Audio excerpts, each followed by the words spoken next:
හොඳයි සාදු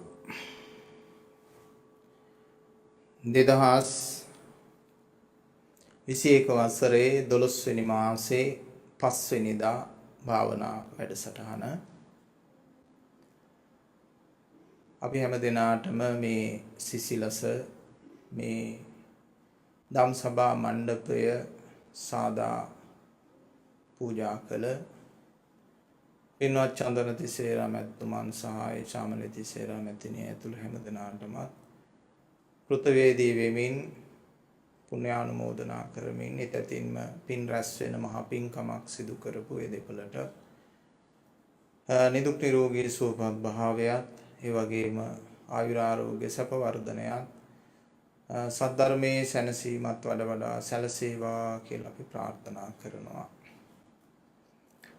ඒ වගේම බොහෝම උනන්දුවෙන් මේ මොහොතේ සම්බන්ධ වෙන පින්නතුන් ඒ වගේම අන්තර්ජාලය ඔස්සේ අප සමග සම්බන්ධ වෙන පින්නතුන් හැමදෙනාම ධර්මයට ලැබිලා ධර්මයට ශ්‍රද්ධාව තියෙන ප්‍රඥාව තියෙන ගුණගරුක වාසනාවන්ත පින්නතුන් පිරිසක් හැටියට අපි සිහිපත් කරනවා පිළිගන්නවා. අපි හැමදාමත් මාතෘකා කරගන්නේ බුදුහාමුදුරුවන්ගේ නිවීමේ පිළිවෙත. නිවන් දකින්නේ කොහොමද කියන කාරණය තමයි අපේ මාතෘකාව. අපිට ප්‍රශ්න තියෙනවා, ගැටලු තියෙනවා මේ භවයේදී. ඒ වගේම සංසාරෙත් තියෙනවා.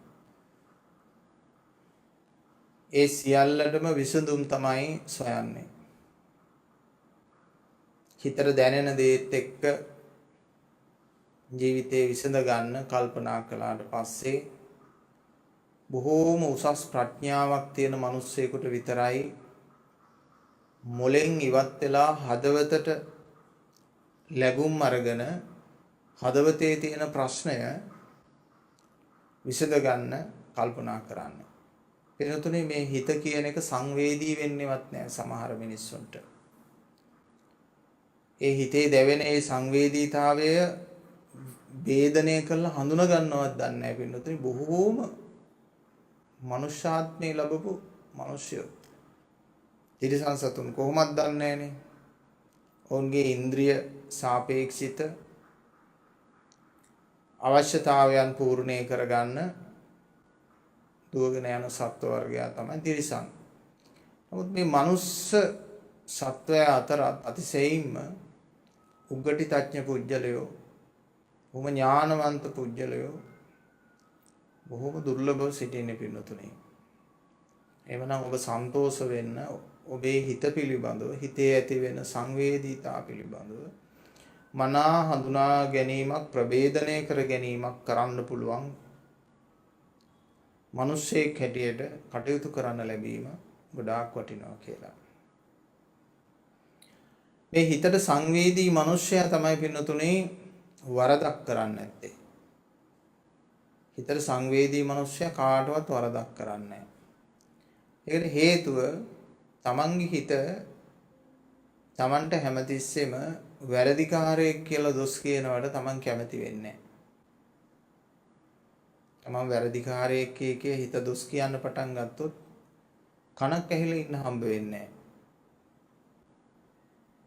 නැහැ. සාමාන්‍ය මිනිස්සෙක් නම් දුර ඉන්න කෙනෙක් නම් හම්බෙච්ච වෙලාවට බැන්න නම් එතනින් බැනලා මේ මිනිස්සයා ඉවත් වෙලා යාවි. ඒත් හිත දොස් කියන්න පටන් ගත්තොත් ඒක උදේ නැගිටින කොටත් දොස් කියාවි, දවල් වෙලාවෙත් දොස් කියාවි, සන්ධ්‍යා වෙලාවෙත් දොස් කියාවි, ඒ වගේම නින්දට යද්දිත් පින්නතුනේ දොස් කියාවි. ඒ නිසා හිත දොස් කියන විදියට වැඩ කරන්නේ නැහැ. හිතට සංවේදී මිනිස්සයා. ඒ නිසා හිතට සංවේදී මිනිස්සෙක් වුණාම ඒ හිත වඩාත් පැහැබරව ලස්සනට තියාගන්න කල්පනා කරනවා. ඉතින් සමාධි භාවනා ක්‍රම තියෙනවා. ඒක తాවකාලිකව සමාධියක් වඩලා හිත තැම්පත් කරගන්න පුළුවන්. ඒ වගේම විදර්ශනා භාවනා වැඩපිළිවෙලක් තියෙනවා. ඒ විදර්ශනා භාවනා වැඩපිළිවෙල කියලා කියන්න පින්නතුනේ ඒකත් හරි මහා සාගරය වගේ ගැඹුරු දෙයක්. සමාජගත වෙලා තියෙනවා විදර්ශනාව කියලා. ඒත් සමතේම කරන අයත් ඉන්නවා. ඒකත් විදර්ශනාව කියලා වුන් කරන්නේ සමතේමයි නොදැනුවත්කම නිසා.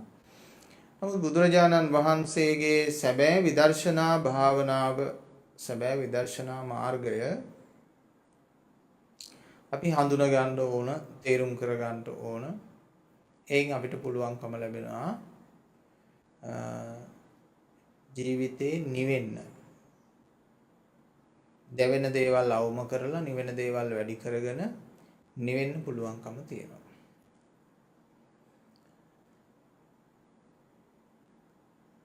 අපි සිටින තැනට අනුව තමයි අපිට ලෝකය පේන්නේ.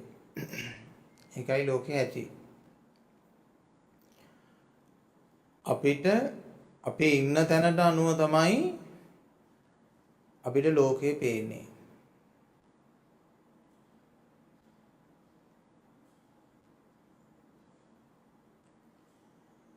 ඒ නිසා අපි ඉන්නේ කොතනද කියලා ඉස්සෙල්ලම බලන්න ඕන.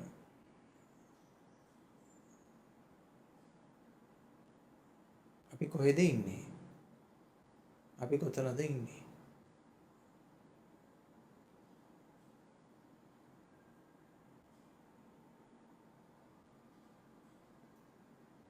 තමන්ම තෝරගන්න තමන් ඉන්නේ කොතනද කියලා.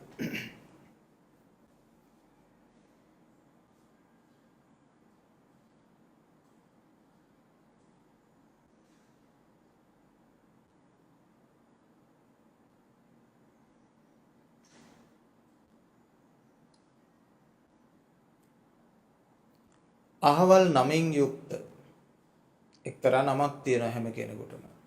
අපි ඔය කඳු වලට නම් තියෙනවනේ. ඉදුරු තලාගල කන්ද, ශ්‍රීපාදේ ඒ කන්ද, ශ්‍රීපාද කන්ද කියලා කියනවා. ඒ වගේ කඳු වලට නම් කියනවා වගේම අපි කන්දට නමක් තියෙනවා. ඒ තමයි ඔබේ උපැන්න සහතිකයෙන් ඔබට ලැබුණු නම. ඒ කුමන කන්දකටද ඒ නම ලැබිලා තියෙන්නේ? උපාදානස්කන්ධට.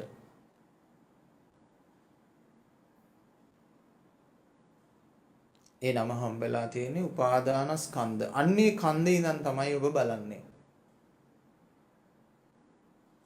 බලන්නේ ඒක ඇත්තද නැත්තද කියලා. තමා තුළින් තමාගේ අර නමින් නම් වෙච්ච කන්ද උඩ ඉඳලාද ඔබ බලන්නේ කියලා බලන්න.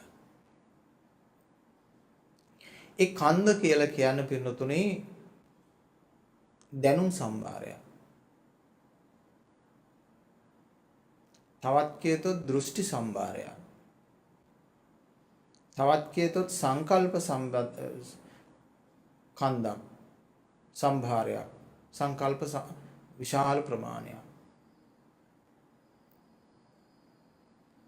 තවත් කියතොත් ඉන්ද්‍රිය සංවේදීතා සම්භාරයක් කන්දක් කියලා කියන්නේ.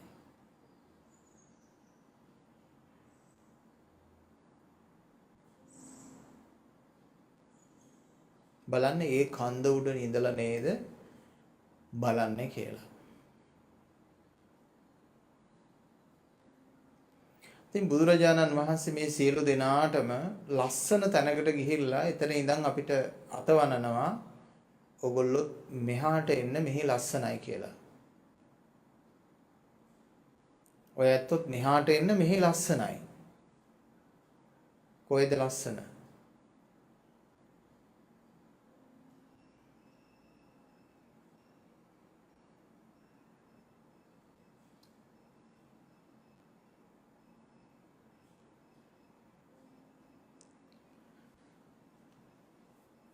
මේ ලෝකයේ හිත සනසව ගන්න එක එක තැන්වල සිහිය පිහිටෙව්වා එදා හිටපු ආධ්‍යාත්මික නායකයෝ.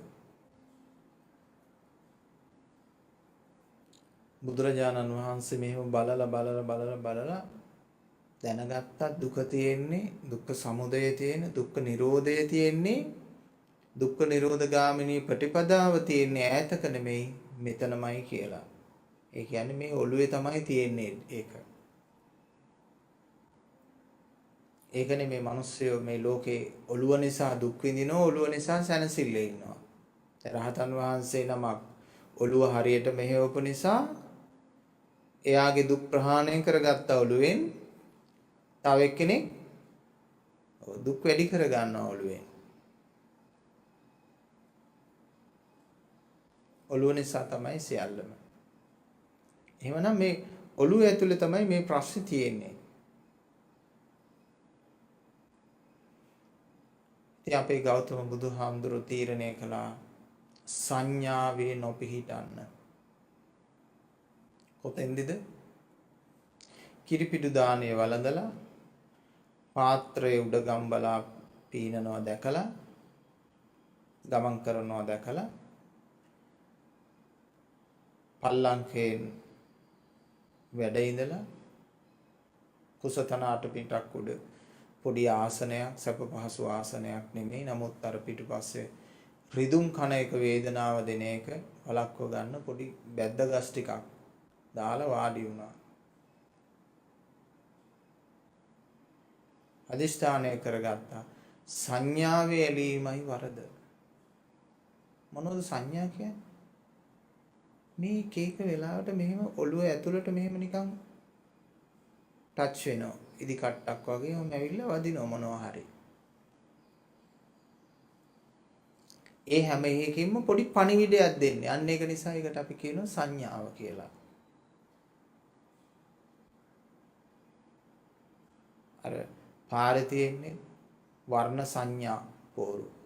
කලර් ලයිට්ස් හැටියට තියෙන්නේ ඒව තමයි. ඒ සංඥා දෙන්නේ අපිට. සංඥාව දුන්නාම සංඥාවෙන් ඉඟියක් ලැබෙනවා. එහෙමනම් මේ ඇතුළත තියෙන සංඥාවටත් මොකද වෙන්නේ? මෙන්න ඉඟියක් ලැබෙනවා. හැම තිස්සෙම ඉඟියක් ලැබෙනවා.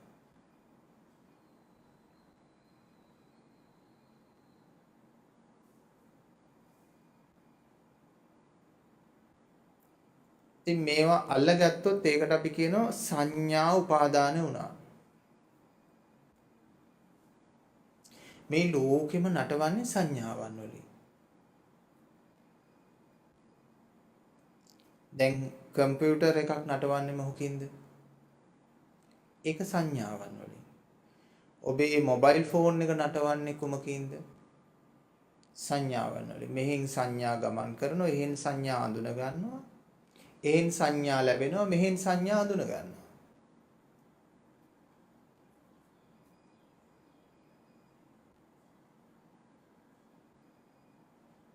දැන් ඔබ පාවිච්චි කරනවා ඇති සමහරලාට මේ Bluetooth ස්පීකර්ස් කනේ මේ earbuds ආදී පාවිච්චි කරනවා. තමන්ගේ දුරකථනයේ ඉඳලා තප්පරයකට කොච්චර සංඥා එනවද? ශබ්දයක් ඇසෙන්න, සංගීතයක් ඇසෙන්න. තප්පරයකට මිලියන ගාණක් බොහොම වේගෙන් සංඥා ඇවිල්ලා තමයි ඔබට ලස්සන ශබ්දයක් ඇහෙන්නේ.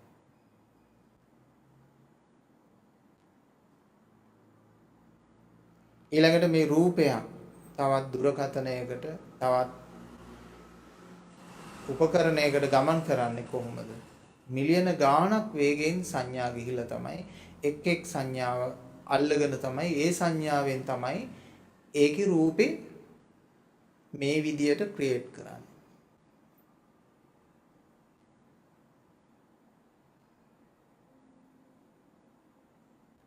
මේවයි කුඩා කුඩා කොටු අංශු වශයෙන් තියෙන ඒ අංශු ටික එහාට සංඥා සංකේත වශයෙන් ගියාම ඒ වර්ණය ඒ විදියට හඳුනගෙන ඒ රූපය ඒ විදියට හඳුනගෙන ඒ චලනය ඒ විදියට හඳුනගෙන ඒකේ චලනය වෙනවා අපිට පේනවා. මම ඒක පෙන්වන්නේ මෙතනත් ඒකම තමයි වෙන්නේ.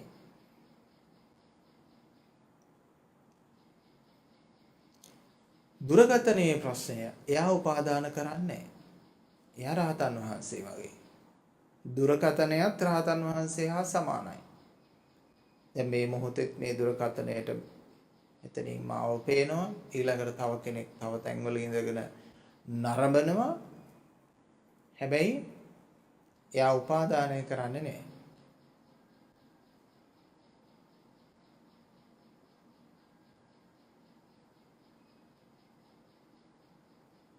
උපාදානය කරගත්තත් තැම්පත් කරගත්තත් ඒවා ජීවී ස්වභාවයක නැහැ.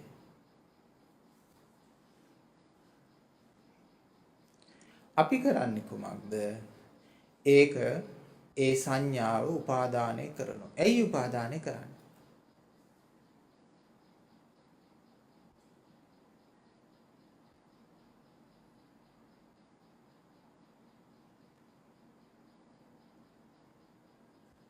මම කියන දෘෂ්ටියක් හැදිලා තියෙනවා.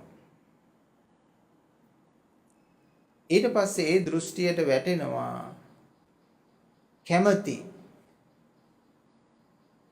කැමැති කියන දෘෂ්ටියක්.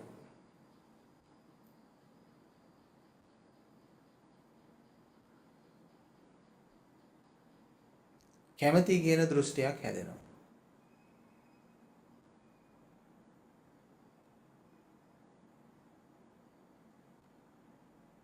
එහෙම නැත්නම් අකමැති කියන දෘෂ්ටියක් හැදෙනවා.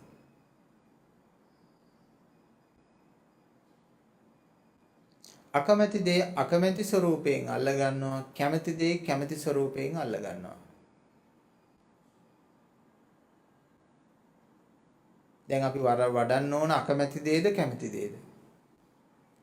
බොහෝ දෙනෙක් හිතනවා අකමැත්ත වැඩුවාම, ඒ කියන්නේ දේවල් වලට ආස නැති බව වැඩුවාම නිවන් දකින්න පුළුවන් කියලා. බෑ පින්නතුනේ. අකමැත්ත වැඩුවොත් ඒත් නිවන් දකින්න බෑ. කැමැත්ත වැඩුවොත් ඒත් නිවන් දකින්න බෑ. ඇයි බැරි? මේ ඔළුවට නිවනක් නැහැ. ඒකයි නිවන් දකින්නවා කියන්නේ. ඔළුවට නිවනක් නැහැ. අකමැත්ත වැඩුවොත් අකමැත්ත නිසා දැවෙනවා. කැමැත්ත වැඩුවොත් කැමැත්ත නිසා වැඩෙනවා. ඒක නිවන් දකිද්දි පුණ්‍යාභි සංඛාරත් බෑ, අපුණ්‍යාභි සංඛාරත් බෑ. ඒ කියන්නේ පව් කරන්නත් බෑ, පින් කරන්නත් බෑ.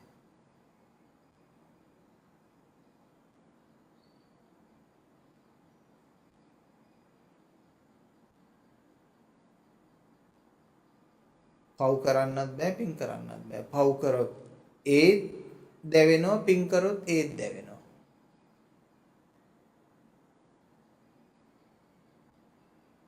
දැන් ටක් ගාලා ලෝභ මිනිස්සෙකුට නම් මතක් වෙන්නේ අර පව් කරන කතාව කෙසේ වෙතත් හරි එහෙනම් ඉතින් අතපාක මොකක්වත් දන් දෙන්න ඕනේ නැහැ. හරි ෂෝක් වැඩි මේ පින් කරොත් අසර යනවා කියලා අන්න ටක් ගාලා අල්ල ගන්නවා අර කෑල්ල අර පාට් එක විතරක් ලෝභයට ලස්සනට ගැලපෙනවනේ ටක් ගාලා. ලෝභ හිතට ඒක හරියට ගැලපෙනවා. දැන් එහෙම කතාවක්ද මෙතන තියෙන්නේ?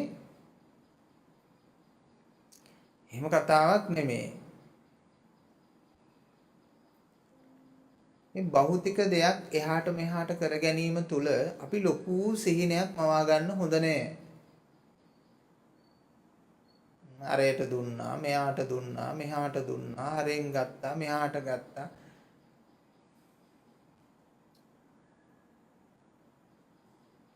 ඒක මේ ලෝකේ දේවල්නේ. මේ ලෝකේ සම්මත ගොඩක්.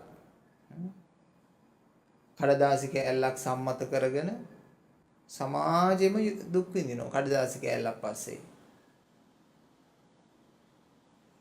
ඊට පස්සේ මේ මහ පොළොවේ තියෙන දේවල් මගේ ඊඩම කඩම වත්ත පිටිය කියලා මේව නම් කරගෙන මිනිස්සු ටිකක් දුක් විඳිනවා. ඔය වගේ දුක් විඳපු ගෝත්‍රික પરම්පරා මිලියන ගාණක් පහුවෙලා මේ අද ගෝත්‍රයේ මේ සිටින්නේ. ආයි තව අනාගතයටත් මේ වගේ ගෝත්‍ර මිලියන ගාණක් යුග යුග පහු වෙනවා.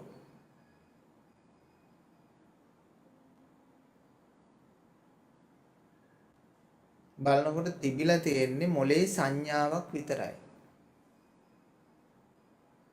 ඒ සංඥාව නිසා දුක් විඳීමක් සතුටු වීමක් පමණයි තිබිලා තියෙන්නේ.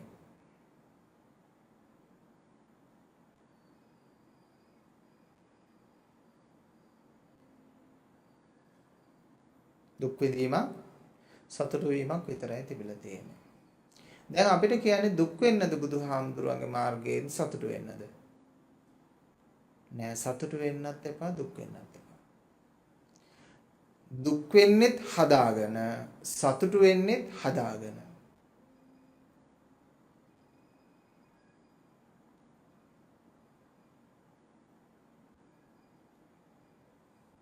දුක් වෙන්නෙත් හදාගෙන, සතුටු වෙන්නෙත් හදාගෙන.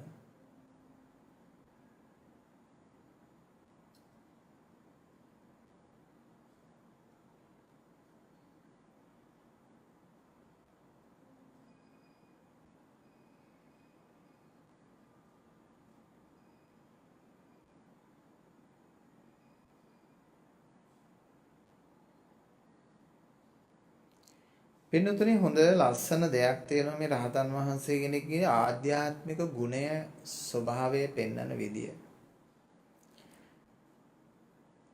සරියුත් මහරහතන් වහන්සේ ටිකක් සන්ධ්‍යා වෙලා තමයි ආරාමයට වඩිනකොට එදා වැඩම කළේ.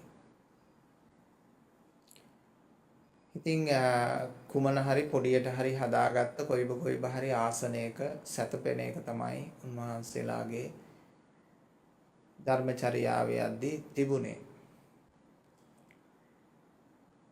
ඉතින් උන්වහන්සේ සැතපෙන තැනත් තව කවුරු හරි ඇවිල්ලා සැතපෙලා. තවත් සැතපෙන්න තිබුණු තැන්වලත් සැතපෙලා. අපි නම් කරන්නේ සාමාන්‍ය මිනිස්සුයෝ නම් කරන්නේ කොහොමද කියලා කල්පනා කරන්න. තමන්ගේ තැන අර අවදි කරලා මේ වාගේ තැනකට හොයාගන්න යන්න ඔය මගේ තැන මං හිටපු තැන මං වාඩි වෙච්ච තැන සිල් ගන්න ගියත් නේද කියලා එලවල ඕක ගන්නවා.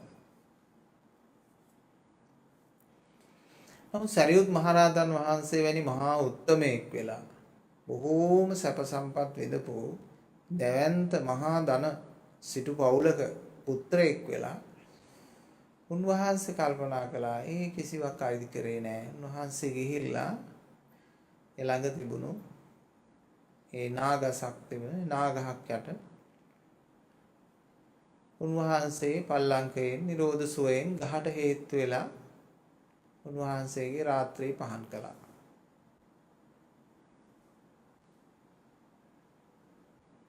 අපි කොහොමද දන්නව අදත් ඉන්දියාවේ සමහරලාට ගොඩාක් මිනිසුන් ජීවිතේ රාත්‍රියේ පහන් කරන්න එලි මහනේ ඒගොල්ලන්ට පුළුවන් ඒ සීතල ඒගොල්ලන්ට දරා ගන්නත් පුළුවන් ඒ වගේම සුවයක් හැටියටත් දැනෙනවා. ඒ පරිසරය ඇතුලේ ඒ කාලෙදී ඒක ප්‍රශ්නයක් නෑ.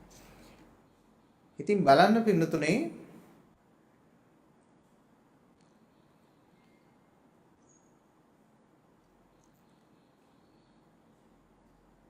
ඒ උත්තමයාගේ ඒ ස්වභාවය තුල පේන්නේ අභ්‍යන්තරය. මම මගේ ආත්මය කියලා ස්වභාවයකින් මේවා පෙරලගෙන මම කියන චින්තනයෙන් ගමන් නොකරන ලක්ෂණය තමයි පේන්නේ.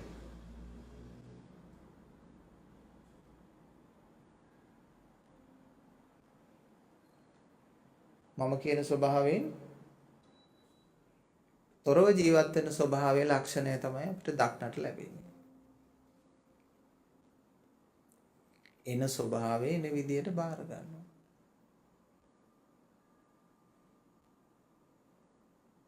බලන්න අපේ ඥානෙ එහෙමද කියලා නිදහස්ද කියලා ඒ විදියට නිදහස්ද කියලා බලන්න එන ස්වභාවය එන විදියට බාර ගන්න ස්වභාවයක් තියනවද කියලා.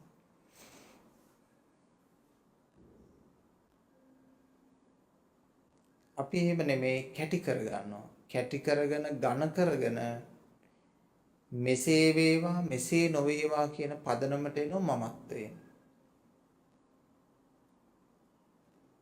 ලෝකය මෙහෙම වෙන්න ඕන මෙහෙම නොවෙන්න ඕන.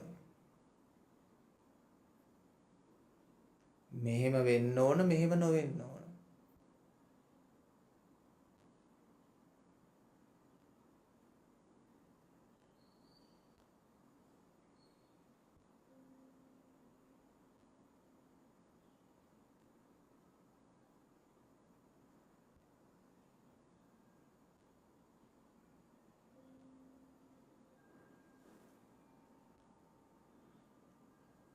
එහෙම වෙන්න ඕනත් නෑ මෙහෙම වෙන්න ඕනත් නෑ කියලා අපිට ඉන්න පුළුවන්ද?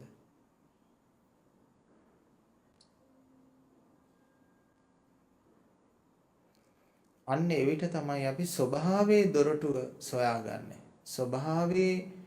ස්වභාවිකත්වයට අපි එක් වෙන්න, ඇතුල් වෙන්න, සම්බන්ධ වෙන්න ස්වභාවිකත්වයේ දොරටුව සොයාගන්න මමත්වයේ දොරටුව නොවේ.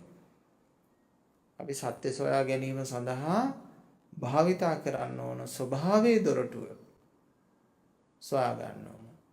මමත්වයේ දොරටුව නොවේ.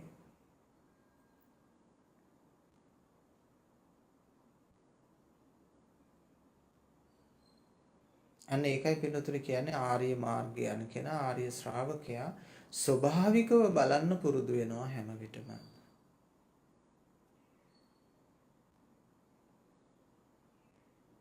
ඒ කාලේ මටත් හිතුණා එතකොට වැඩක් නෑනේ නිවන් දැක්කත් මම නෙමෙයිනේ. එහෙමත් හිතුණා. දැන් නිවන් දැක්කහම සිද්ධ වෙන දේ තමයි අර මගේ කියලා පොඩ්ඩක් හරි සතුටු වෙන දේවල් තියෙනවනේ. ඒ ටික නැතුව යනවා පින්නතුනේ. මමේ කියලා සතුටු වෙන ස්වභාවය නැතු වෙලා යනවා.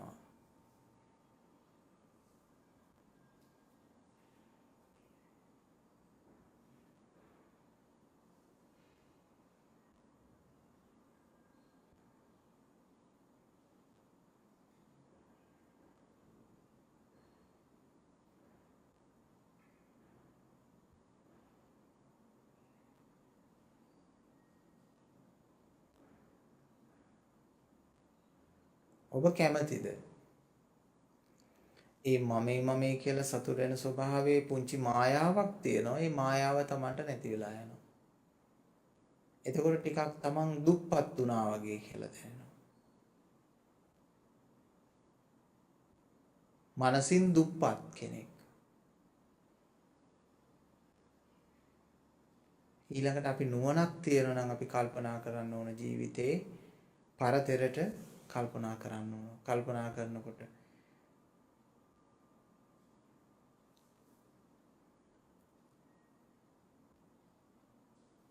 සබ්බම් පහය ගමනියන් කියන විදිහට සියල්ල හැර දමා යනවා මේ ලෝකේ කියලා තේරුම් ගත්තට පස්සේ එහෙනම් මේ తాවකාලික රැවටීමක් විතරයි මනසේ තිබෙන්නේ.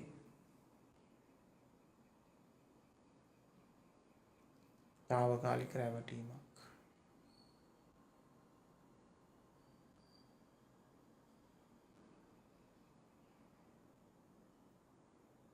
එහෙමනම් මේ తాවකාලික රැවටීමෙන් සංඥාවෙන් රැවටි ඉන්නවද?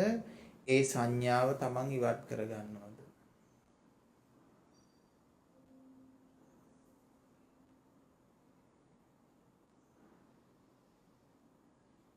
මමත්වයෙන් වැඩ කරන කෙනාට දැඩි තරහව, දැඩි දුක්ඛතාවයන්, දැඩි පීඩාවන් හැම විටම අත්දකින්න ලැබෙනවා. එයා හරියට අර නාට්ඨාමි කෙනෙක් වගේ කියලා අපි උපමා කළා. මමත්වයෙන් ඉන්න පුජ්‍යලයා නාට්ඨාමි කෙනෙක් වගේ. නාට්ඨාමි ඔළුවේ කරේ උඩ එළවලු ගෝනි තියාගෙන ඉන්නවා, අලගෝනි තියාගෙන ඉන්නවා. අපි දැකලා තියෙනවා ඔය නාට්ඨාමිලා කියන්නේ ඒගොල්ලෝ වඩු කරෙන් ගෙනියන අයට. ඉතින් අන්න ඒ වගේ මමත්වයේ කර තියාගත්ත කෙනත් ආධ්‍යාත්මික නාට්ඨාමි කෙනෙක්. මමත්වයේ කර තියාගත්ත කෙනත් ආධ්‍යාත්මික නාට්ඨාමි කෙනෙක්. ඒ කර තියාගත්ත දේ තුල තියෙන බර සම්පූර්ණයෙන් තමන්ගේ කොන්දට, තමන්ගේ මනසට, ජීවිතයට වැටෙනවා. ඒක හරි දුකක්. ඒක හරි පීඩාවක්.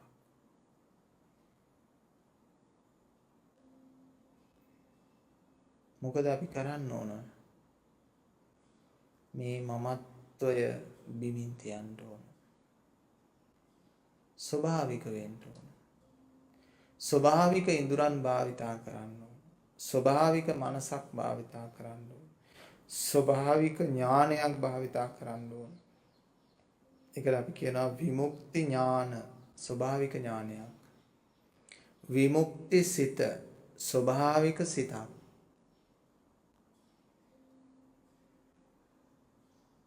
ඒ ස්වභාවික සිතට කිසිදු වෙලාවක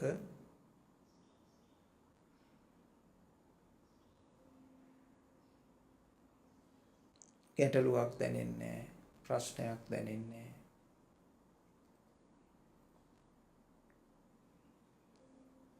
පුට්ටස්ස ලෝක ධම්මේහි චිත්තං යස්සන කම්පති. අටලෝ දහමෙන් නොසැලෙන සිත. සේලෝ යථා ඒක ගනෝ වාතේන න සමීරති. ඝන පර්වතයන් නොසෙල්ලනවා වගේ එක සෙල්ලෙන්නේ නැහැ. ඒ කියන්නේ ඝන නිසා මේ දැඩි කරගත්ත නිසා නෙමෙයි සෙලවෙන්න දෙයක් අල්ලගත්තේ නැති නිසා.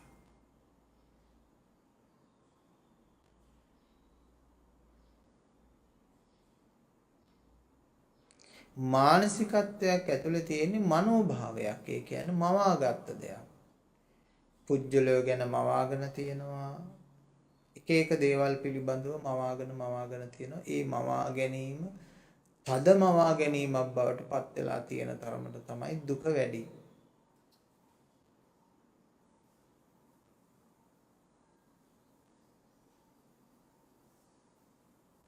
මට අන් අය දුක් දෙනවා නෙමෙයි පින්නතුනේ සත්‍ය. මට දුක් දෙනවා.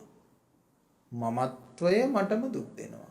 මට අන් අය දුක් දෙනවා නෙමෙයි මමත්වය මටම දුක් දෙනවා.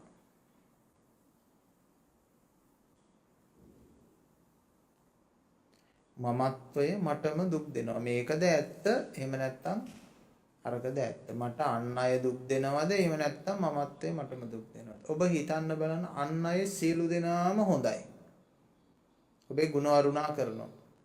ඔබ සතුටෙන්ද කියලා බලන්න.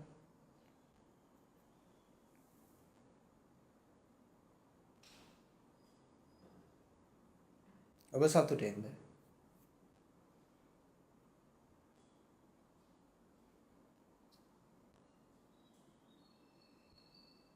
බලන්න ඔබට සතුටෙන් ඉන්න පුළුවන්ද කියලා. සියලු ප්‍රශ්න නැහැ. ඔබ සතුටෙන්ද කියලා බලන්න.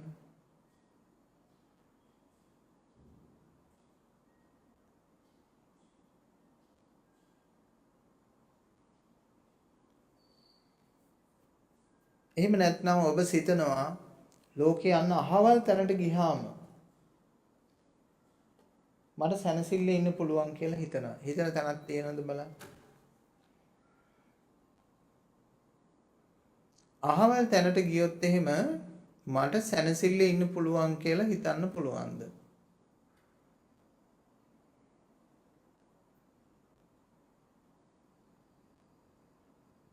අහවල් තත්ත්වයට ගියාම අපි හිතනවා ගොඩාක් අය හිතන්නේ මේ භෞතික තත්ත්ව තැනට ගියාම තමයි බලයෙන් ආඩ්‍ය වෙලා අහවල් තැනට ගියාම බලයෙන් ධනෙන් ආඩ්‍ය වෙලා අහවල් තැනට ගියාම සැනසෙල්ල ඇති කියලා නෑ. එතනත් තව දුක් ස්වභාවයක් හට ගන්නවා.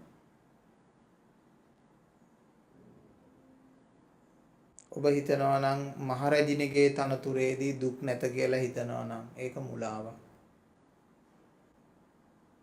අහවල් රටේ ජනාධිපති වුණාම දුක් නැහැයි කියලා හිතනවා නම් ඒක මුලාවක්. මේ රටේ ජනාධිපති වුණාම දුක් නැහැයි කියලා හිතනවා නම් ඒක මුලාවක්.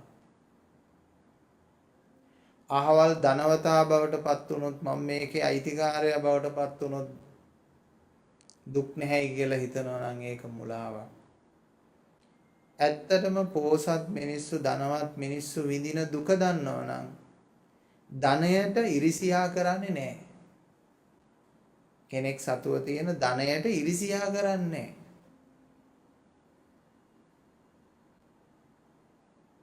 ඒ ධනවත් වෙන්න පෝසත් වෙන්න දුක් විඳිනවා. දුක බහුල වෙනවා.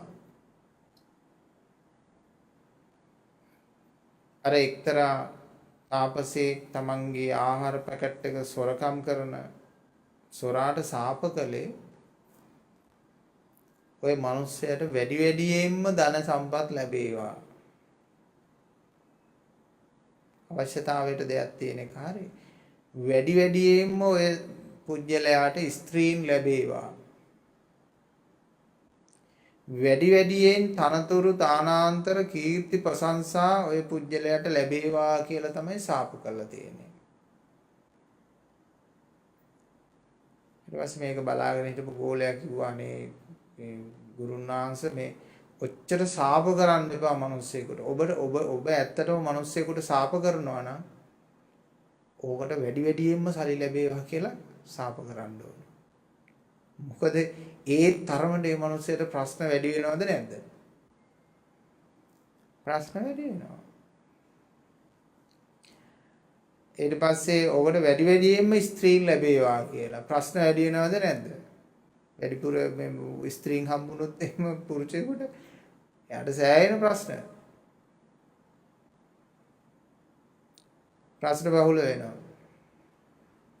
එතකොට ලෝකයේ ඍෂිවරුන් විසින් තාපසයන් විසින් ප්‍රශ්නයි කියලා දකින දේ මේ ලෞකිකයන් විසින් හිතන්නේ ඒවා පිළිතුරු ඒවා සැප කියලා හිතන්නේ. සැපයි කියලා හිතාගෙන දුක අනුභව කරනවා. සැපයි කියලා හිතාගෙන දුක අනුභව කරනවා.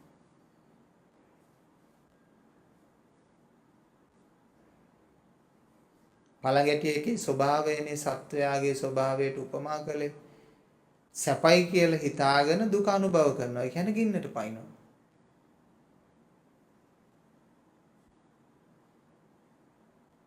අනතුරට භාජනය වෙනවා. එහෙනම් මේ මානසික ස්වභාවය හරියට තේරුම් ගත්තාම සාරංච සාරතෝ ඤත්වා අසාරංච අසාරතෝ සරුයි කියලා පින්නතුනේ දුහුවිල්ලක්වත් නැහැ. එවනම් අපි සංඥාවේ දුහුවිල්ලක්වත් අවර ගන්න නැතුව ඉන්න ඕන.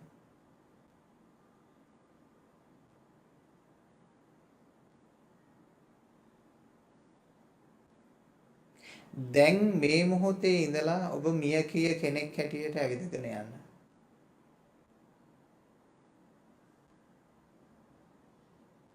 දැන් අපි හිතමුකෝ අපේ මිනිස්යාගේ මරණය කොයි වෙලාවෙද කියන්න බෑනේ. මිනිස්සු නොහිතන වෙලාවකදී ඒක ශනිකව මරණය හිතන්නේ. එතකොට අපි උපකල්පනය කරනවා දැන් ඔන්න මොකක් හරි හේතුවකින් තමයි මරණ. එතනින් පස්සේ ලෝකේ පවතින විදියක් තියෙනවා. ඒ විදියට පවතින දීලා ගැඹුරු අවබෝධය අන්නේ ආකාරයෙන් සකසගෙන ඔබ ඇවිදගෙන යන්න ජීවිතේ කිසිම ප්‍රශ්නයක් නැහැ.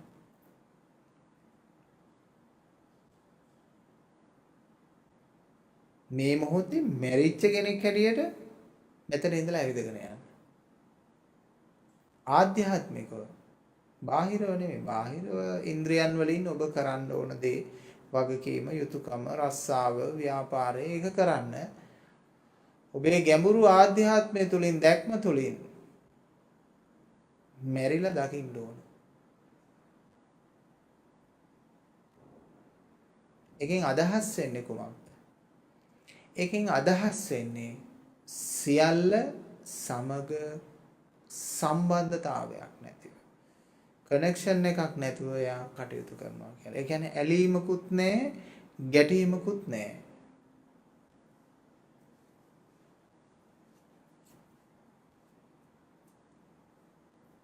ඇලීමකුත් නැහැ, ගැටීමකුත් නැහැ.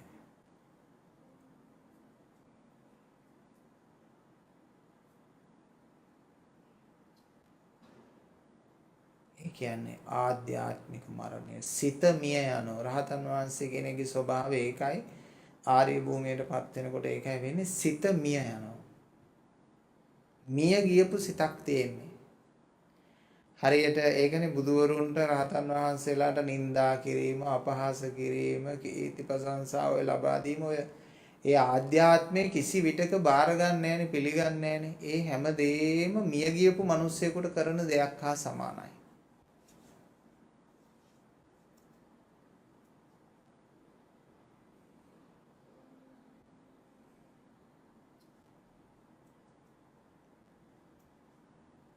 මිය ගියපු මිනිස්සෙක් නැගිටින්නේ නැහනේ. නිඳා කළත් නැගිටින්නේ නැහැ. ප්‍රශංසා කළත් නැගිටින්නේ නැහැ.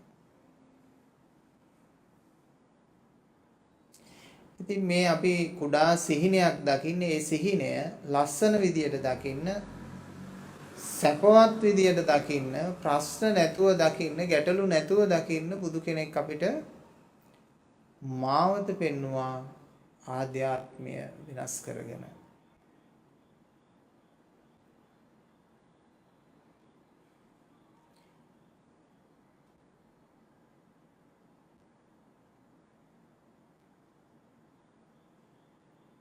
මමත්වයේ කර තියාගත්ත සමයේ පින්නතුනි මම පුදුම දුකක් වින්දේ.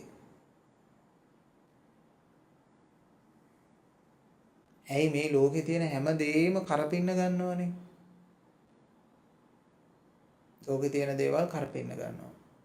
කරපින්නගෙන ඒවයි තියෙන දුක හිත හිතා විඳ විඳ කල්පනා කර කර යනවා.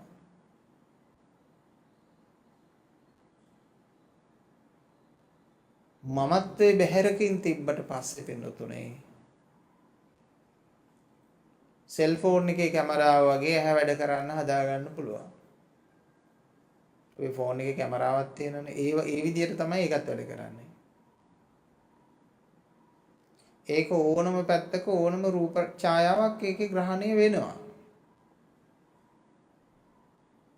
නමුත් මම මගේ ආත්මය කොට සලකන්න කෙනෙක් ඒක ඇතුලේ නැහැ. දැන් අපේ මේ ඇහි ඇතුලෙත් එහෙමයි. ඕනම රූප සංඥාවක් ගන්නවා ඒව විභජනය කර ඒවත් එක්ක තව විශාල ක්‍රියාවලියක් සිද්ධ කරනවා මොලේ. ඇයි එහෙම කරන්නේ? මමත්වේ නිසා. මමත්වයට ඕන එසේ නොවේවා මෙසේ වේවා. එසේ නොවේවා මෙසේ වේවා.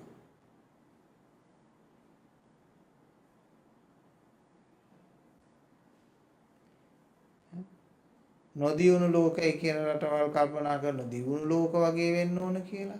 දියුණු ලෝක රටවල් කල්පනා කරනවා ආයි අර ගහකොළ තියෙන ගුරු පාරවල් තියෙන ඇලදොල වගේ තියෙන රටවල් නිර්මාණය කරගන්න ඕනේ කියලා. ඉතින් මිනිස්සු එක එක යුගයන් වලදී එක එක දේවල් තමයි පෝසත්කම කියලා සලකන්නේ.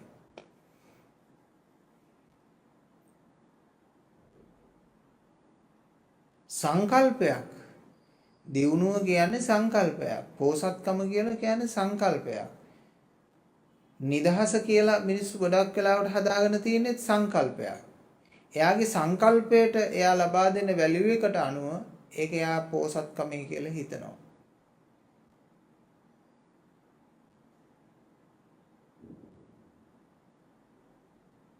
බෞද්ධය හිතන පෝසත්කම නෙමෙයි තව කෙනෙක් හිතන පෝසත්කම. තව කෙනෙක් හිතන පෝසත්කම නෙමෙයි තවත් කෙනෙක්ගේ පෝසත්කම. එතකොට මේ මිනිස්යාගේ මිනිස්යට පෝසත්කම කියන්නේ සංකල්පයක්.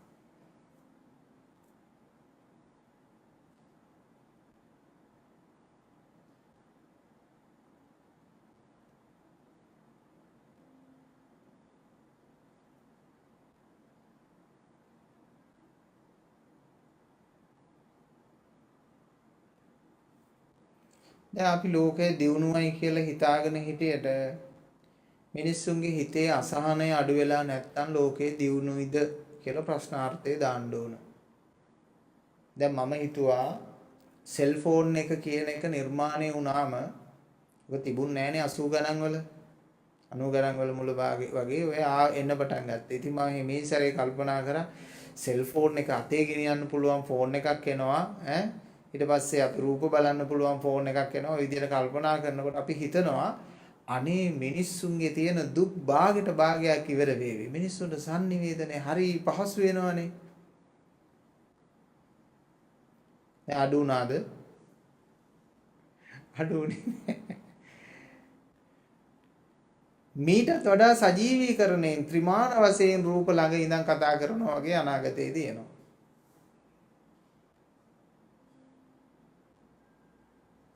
ළඟ හිටගෙන ඉන්නවා වගේම මිනිස්සයා පේනවා ත්‍රිමාන වශයෙන් පේනවා. ඒ උසින් මහතින් වර්ණයෙන් හැඩයෙන් ත්‍රිමාන වශයෙන්ම පේනවා. අතට අත දීලා කතා කරන්න පුළුවන් මට්ටමට එනවා මිනිස්සයා. ඒත් නැති වෙන්නේ. බුදුහාමුදුරු කෙනෙක් හොයාගත්ත මේ මනස කියන එක සෑහීමටපත් කරන්න බැරි ධර්මතාවයක්. හිල්වෙච්ච කලයක්. ඔබ දැකලා තියෙනවද? ඔබේ මනස තුලින් ඔබේ මනස මෙහෙමයි කියලා ඔබ දැක්කද? මම දන්නේ මම දැක්කා ඒ කාලේ. ඒක වෙනස් කරගත්තේ එහෙමයි දැකලා මේ මනසට මම මොනවා දැම්මත් මේක මහ ගිල ගන්න යන.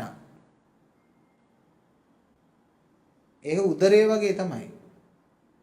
උදරයටත් මොනව දැම්මත් ඒක ජීර්ණය වෙලා යනවා වගේ හිල් වෙච්ච කලයක් නිසා මේකත් හිල් වෙච්ච කලයක්. කොච්චර දැම්මත් මොන දේ දැම්මත් සෑහෙන්නේ නැහැ. මේකට රජකමක් දැම්මත් සිටුකමක් දැම්මත් ලෝක බෝලෙම දැම්මත් මේක සෑහීමටපත් වෙන්නේ නැහැ.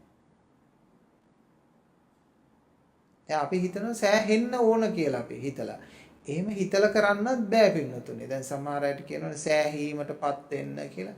එහෙම හිතලා කරන්න පුළුවන් දෙයක් නෙමෙයි ඒක.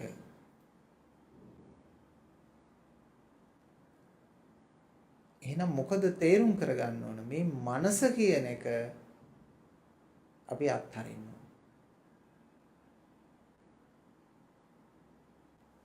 මනස අත්හරින්නේ කෙසේද?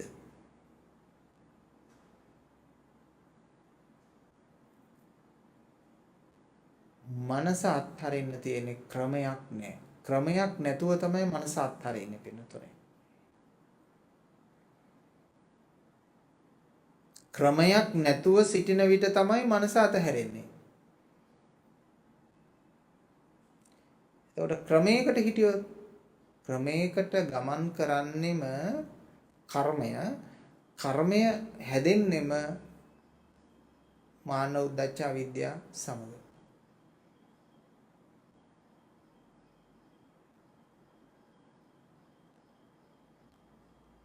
මාන උද්දච්ච අවිද්‍යාව සමග තමයි හැදෙන්නේ ක්‍රමය. එහෙනම් නිවන් දකින්න නම් මොකද කරන්න තියෙන්නේ? නිවන් දකින්න නම් අපිට තියෙන ක්‍රමයෙන් නිදහස් වෙන්න ඕන. නිකන් ඉන්න ඕන නෙමෙයි. ක්‍රමයෙන් නිදහස් වෙන්න ඕන. නිකන් ඉන්නවා කියන්නේ ක්‍රමයක්. ඒකත් හදාගත් එකක් නේ. අර නිකන් ඉන්නවා. නිකන් ඉන්නත් එපා, වැඩ කරන්නත් එපා, මොනවත් ක්‍රමයක් හදාගන්න නැතුව, රාමුවක් හදාගන්න නැතුව, සංඥාවක් හදාගන්න නැතුව ඉන්න. ස්වභාව ධර්මය ඔබ ගාන්ට සම්බන්ධ කරගනිවි.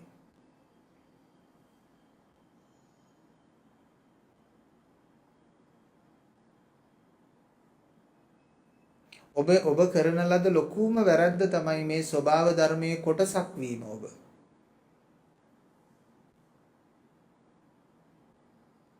දැන් මිනිසුන් බොහෝ දෙනා කතා කරන්නේ අපි ස්වභාව ධර්මයේ කොටසක් කියලා කියන්නේ. මම අහන ප්‍රශ්නේ ඇයි ඔබ ස්වභාව ධර්මයේ කොටසක් උනේ? ඔබ වැරදි. ඇයි ඔබ ස්වභාව ධර්මයේ කොටසක් උනේ?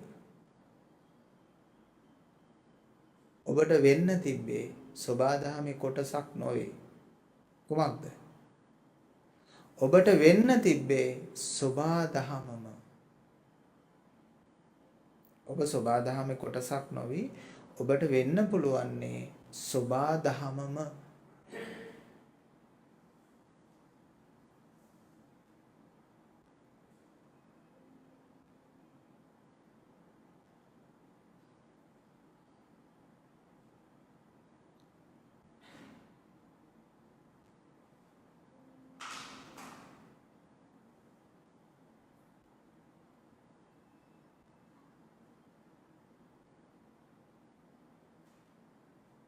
ඔබට වෙන්න තිබුණ සබාදහමම.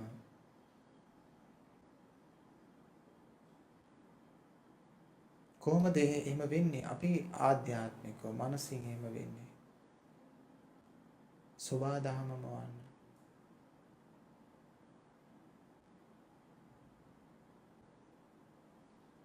ගැඹුරුම හදවත, ගැඹුරුම ආධ්‍යාත්මය තමන්ගේ හදපතුලෙන් ඔබ සබාදහමම වෙන්නේ.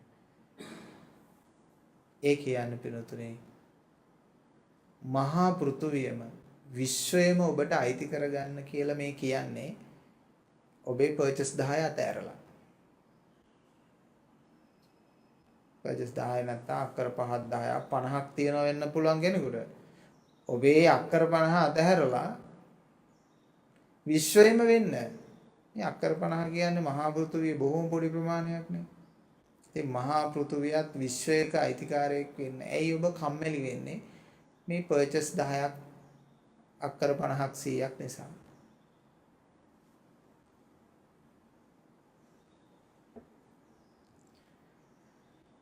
තනතුරු පස්සේ යන අයට තනතුරු ලොකුයි. ධනෙ පස්සේ යන අයට ධනය ලොකුයි. කීර්තිය පස්සේ යන අයට කීර්තිය ලොකුයි. ඒව පස්සේ යන්නේ නැති අයට ඒව ලොකු නෑ.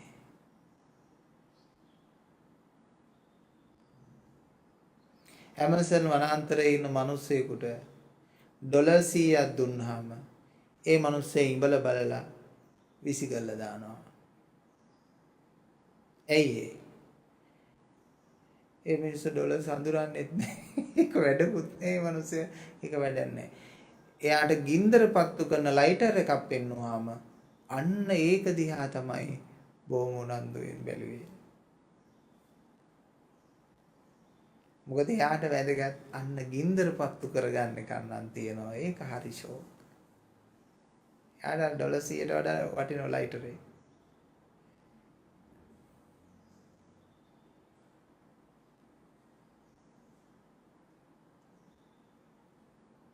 මවාගත්ත ලෝකයක නේද පින්නතුනේ පවුනේ ආගමක් නැතුව තිබුණු ලෝකේ ආගම් හදාගෙන මිනිස්සු හරි වෛරී සහගත වැඩ කරනවා. ජාතියක් නොමැති ලෝකේ ජාති කාගේ ළඟ වුණත් මිත්‍යා දෘෂ්ටි අවිද්‍යාව පහළ වුණාම ඒක ඉතාම දරුණු. ඒකට ආගමක් ජාතියක් වර්ගයක් නැහැ. මේ මිනිස්සු මුලා කරන්න පුළුවන්කම තියෙනවා.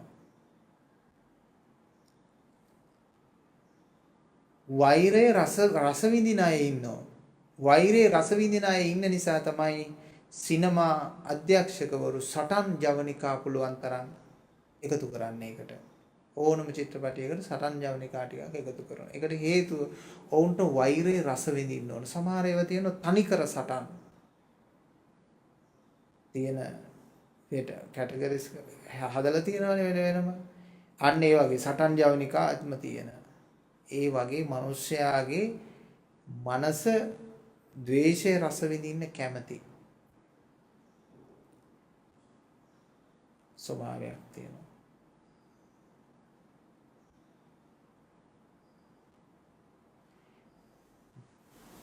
මිනිස්යාට විපත්ති සලසා ගන්නවා. මිනිස්යාට විපත්ති සලසා ගන්නවා.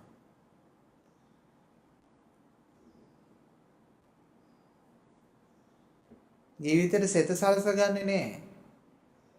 කුඩා කාලේ ඉඳලා සෙත සලසගන්න කියලා ඔබ ඇවිල්ලා දැන් ආපු දුරක් තියෙනවා. මම අහන්නේ ඔබට සෙතක් වෙලා තියෙනවද කියලා. කුඩා කාලේ අර වැලි කෙලි කරන කාලේ, වැලි සෙල්ලම් කරන කාලේ, කොම්පිටු තලන කාලේ ඉඳලා මේ දක්වාම එන කාලෙදී ඔබට ඔබ සෙතක් කරගෙන තියෙනවද?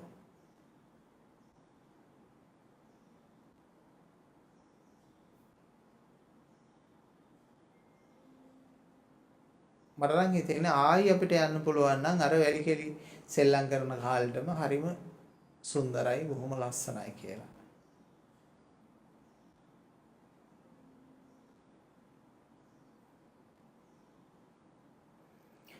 ඒ පොඩි ළමයාගේ தත්තෙට ඒ කුඩා ලදරුවගේ ඒ ඉඳුරන් தත්තෙට මේ ආරි මාර්ගයේදී ගමන් කරනවාමයි.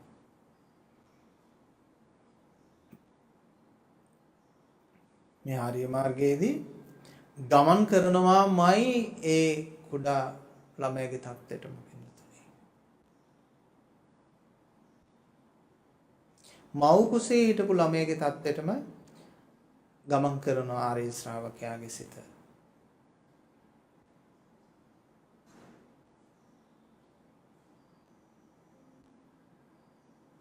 ඔබ හිතන්නකෝ දැන් ඔබ ඉන්නේ මව් කුසේ කියලා. එතනින් ඊළඟට ඒ උදාහරණයෙන් තමන්ගේ මනස තේරුම් ගන්න, ඒක ගලප ගන්න.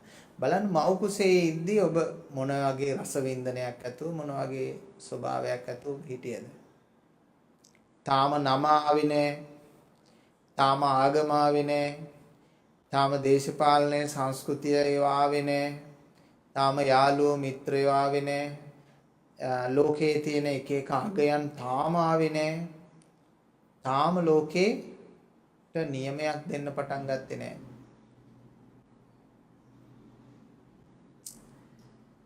ඔන්න එළියට එනවා. ආපු ගමන් ටිටි ගාලා ඉස්සෙල්ලම නර්ස් නෝන මෙයාට අයිතිවාසිකම් ටිකක් ලියලා දෙනවා. ඔයාගේ අහවල් කෙනා අම්මා තාත්තා වෙන්න ඕන මේමයි මේ කාගම වෙන්න ඕන, ඔයා ස්ත්‍රී පුරුෂයා හැටියට මේ ගණයට වැටෙන්න ඕන, මේ පළාතට වැටෙන්න ඕන, මේ දිස්ත්‍රික්කයට වැටෙන්න ඕන, මේ රටට වැටෙන්න ඕන. ඉක්වන්න දානවා. අන්න පළවෙනි අයිතිවාසිකම් දුන්න. ඒකට කියන උප්පැන්නේ සාතිකේ. මේ සහතිකේ පෙන්නලා තව සහතික ගොඩාක් ඉස්සරහට ගනි පුතේ කියලා කියනවා. ඊට පස්සේ ඔය සහතික ගැනීම අතාරින්නේ මරණ සහතිකේ ගන්නකම්. සහතික ගන්න එක අතාරින්නේ නැහැ. ඉතින් අවසානයේ ගෙවල් වලට ගියාම සමහර අයගේ අපිට පේනවා උප්පැන්න සහතිකයේ ඉඳලා මරණ සහතිකයේ දක්වාම ඔන්න සහතික ටික බිත්ති ගහලා තියෙනවා. මේ අපේ මහත්තයාගේ, මේ අපේ අයියාගේ, මේ අපේ තාත්තගේ උප්පැන්න සහතිකයේ ඉඳලා මරණ සහතිකයේ දක්වාම තියෙනවා. කමක් නැහැ මේ ඔක්කොම ගන්න ඕන. මම මේ කියන්නේ භෞතිකත්වයේ වෙනසක් කරන්න නෙමෙයි. මේ ඔක්කොම ගන්න ජීවිතේ තේරුම් අරගෙන මේ ඔක්කොම කරන්න. එතකොට පින්නතුනේ අල්ලේ විසගිනිච්චට තුවාලයක් නැති නිසා ප්‍රශ්නයක් නැහැ. බුදුවරුත් මේ ලෝකේ පැවතුණා. රහතන් වහන්සේලාත් පැවතුණා. රහතන් වහන්සේලා මහා මෙහෙවරක් කළා. උන්වහන්සේලාගේ ජීවිත ධර්මයේ වෙනුවෙන්ම පූජා කරලා පරිත්‍යාග කළා. ඉන්දියාවේ උපදින මිහිඳු මහරහතන් වහන්සේ මේ ලංකාදීපයේ පිරිනුවම් පානවා කියලා මතයකුත් තියෙනවා. එහෙ පිරිනුවම් පෑවා කියලා යම් මතක් තියෙනවා. ඉතින් එහෙම කොහොම හරි ලංකාවේ පිරිනුවම් පෑවා. ඇවිල්ලා මේ කටයුතු මේ ඔක්කොම සිද්ධ කළා. ලෝකෙට මහා මෙහෙවරක් කරලා.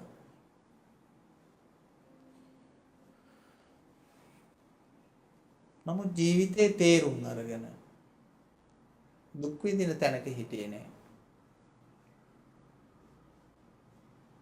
ලෝකේ කියන්නේ පින්නතුනි මේ කාම ලෝකේ කියන එක අතකින් බුදුහාමුදුරුවෝ උපමා කළා. කාම ලෝකේ කියන්නේ මේ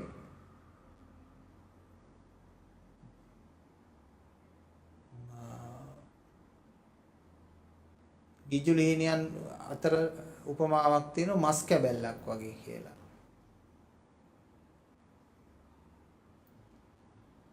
ඒ ලෞකික ලෝකය කියන්නේ කවුරුත් ඕකට පොර කනවා. ඒ ලෞකික ලෝකයේ උපමා කළේ මිරිඟුවක්. ඒක පස්සේ දුවනවා. ඒ දුවන්නේ වතුර තියෙනවා කියලා හිතලා. වතුර තියෙනවා කියලා හිතලා දුවනවා. ඉතින් මට හිතෙනවා මමත් දුවනවද කියලා. නෑ මට මේ බණ කියන එක මේ අසුරු සැනින් අතර කරන්න පුළුවන්. මේ ධර්මප්‍රචාර කටයුතු කරන එක මේ අසුරු සැනින් අතර කරලා ආයි අර කැලේකට ගිහිල්ලා ආරණ්‍යයකට ගිහිල්ලා පාඩුවේ ඉන්න පුළුවන්.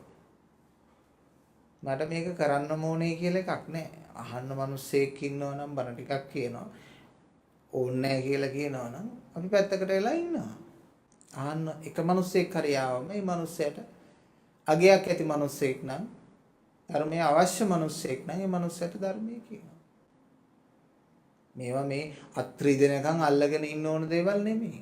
කරගෙන යන්න ඕන දේවල් නෙමෙයි.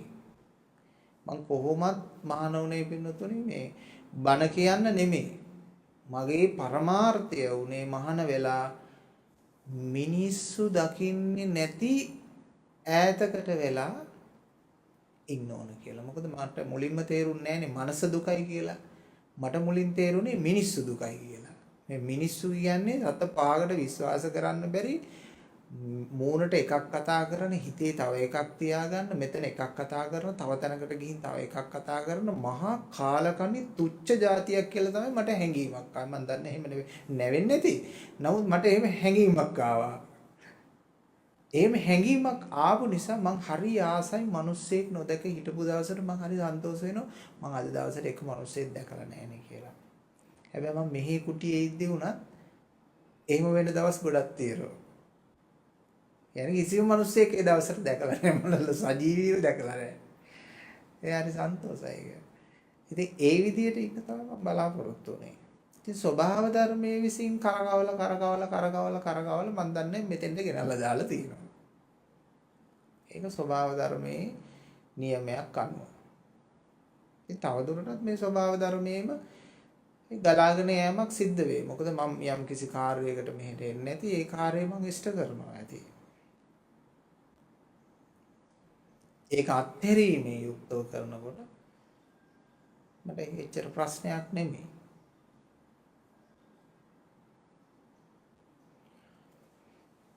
ඉතින් ඒ වගේ පින්නතුනේ ජීවිතේ හරියට තේරුම් අරගත්තාම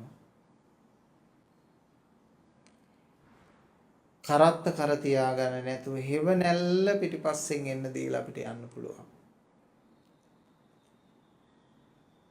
මරණය හා ජීවිතය දුරස්සව තබන්න නැතුව එකට තියාගෙන එක මොහොතක මේ මොහොතේමයි සියල්ල තියෙන්නේ කියලා තේරුම් අරගෙන එයාට යන්න පුළුවන්, ජීවත් වෙන්න පුළුවන්. මරණය ඈතින් තියාගන්න එපා. මරණය හෙට දවසටවත් තියාගන්න එපා. මරණය මේ මොහොතේමයි. උපත මරණය මේ මොහොතමයි තිබෙන්නේ. උපත මරණය මේ මොහොතේමයි තිබෙන්නේ. ඈතින් නෑ. අයි පස්සේ මැරෙන්න කෙනෙක් නෑ. ජීවත් වෙලා ඉන්න කෙනාත් මරණයටපත් වෙච්ච කෙනා මෙතනමයි. කොච්චර සමීපද කියනවා නම් ඒක එක කාසියක් වගේ. කාසිය දෙපැත්ත වගේ නම් ජීවිතය හා මරණය එක කාසියක් වගේ.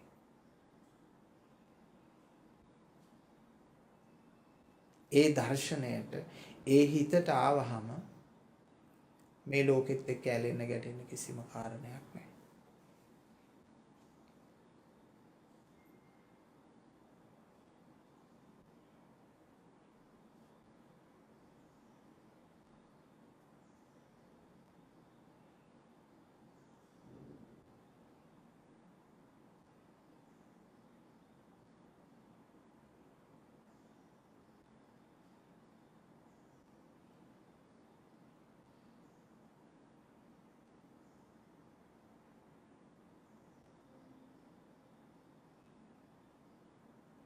දැන් බලන්න රහතන් වහන්සේලාගෙන් අසු ප්‍රශ්න කීපයක් මම මතක් කරන්න වෙනවා. රහතන් වහන්සේ කෙනෙක් කියලා හැගෙද්දි දැන් නාගසේන මහරහතන් වහන්සේ කියන්නේ කවුද කියලා අහලා තියෙනවා මිලින්ද රජුරු. ඒවලගේ පුත්‍ර එතෙන්දි ප්‍රකාශ කළා තියෙන නාගසේන කියා කෙනෙක් නැත. ඊට පස්සේ මාලිගාවට එන්න කියලා ආරාධනා කළාට පස්සේ වඩින්නම් කියලා කිව්වා. ඊට පස්සේ මාලිගාවට වැඩියට පස්සේ අහනවා එතෙන්දි කිව්ව නාගසේන කියලා කෙනෙක් නැහැ කියලා. එහෙනම් මාලිගාවට වැඩි කවුද කියලා අහුවා. රජුරවන්ට තියෙන ඉන්ද්‍රිය ඥාණයෙන් රජුරු ප්‍රශ්නය අහුවා. ඔය මුස්ලිම් රජ කෙනෙක් කියලා තමයි කියන්නේ ඉතිහාසයේ. මිලිඳු රජුරු කියන්නේ මුස්ලිම් රාජ්‍ය නායකයෙක් කියලා කියන්නේ. එතකොට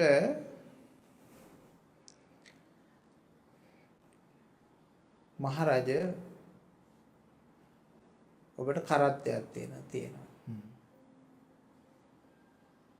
දැන් කරත්තේ කරාදී රෝද ඔය තියෙන දේවල් ඔක්කොම කෑලි ගලවන්න ඇඳි ඔක්කොම ගලවන්න කියලා කිව්වා.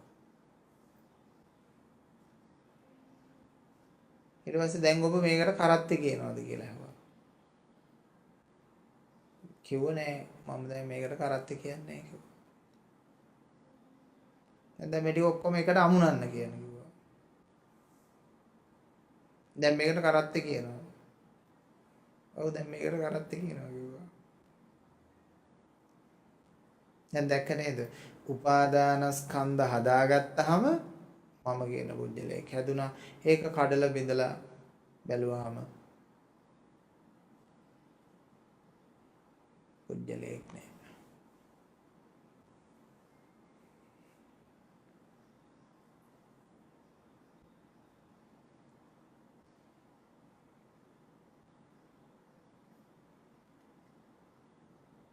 ඒකෙන් රජතුමා සෑහීමටපත් වුණා. එතකොට අචංචා හාමුදුරුවන්ගෙන් අහලා තියෙනවා අචංචා හාමුදුරුවෝ සෑහෙන ලෝක බෞද්ධ මෙහෙවරක් කරනව නේද කියලා ඇහුවලු. අචංචා හාමුදුරුවෝ කිව්වලු අචංචා කියලා කෙනෙක් නැත. එහෙනම් ඔය අචංචා කියලා කෙනෙක් සෑහෙන මෙහෙවරක් කරන්නේ. ශිෂ්‍ය ප්‍රමාණයක් අදනවා, විශාල ආරාම කොට නැගෙනවා, ඒවට උපදෙස් දීලා තියෙනවා, කළමනාකරණය කරලා තියෙනවා. ඔය ඉන්නේ අචංචා කියලා කෙනෙක්. හරි අචංචාගේ මෙහෙවරත් මෙන්න මේ වගේ කියනවා. ගසක් හැදෙනවා.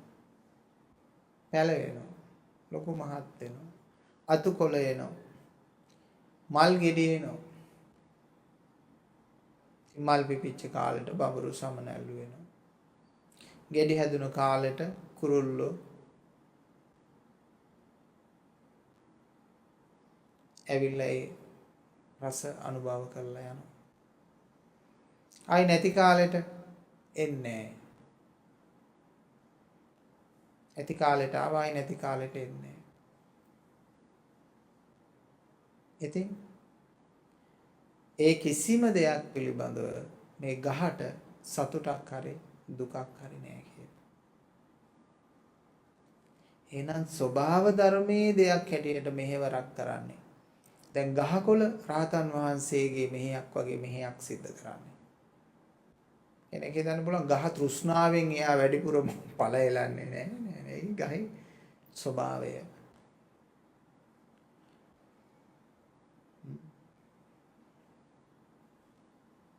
හරීම සරලයි සද්ධර්මය හරීම සරලයි.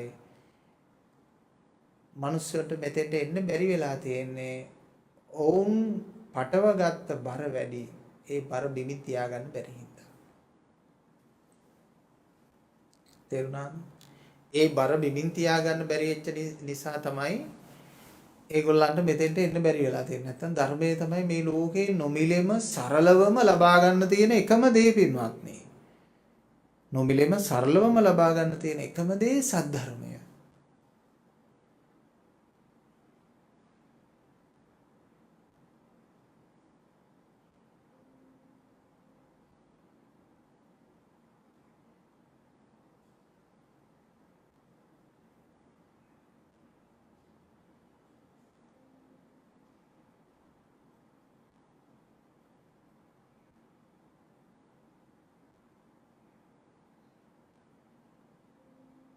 ඒකේ දුකත් නෑ සැපත් නෑ විඳීම් නෑ විඳවීම් නෑ වේදනා නැතුව එයාට ඉන්න පුළුවන්.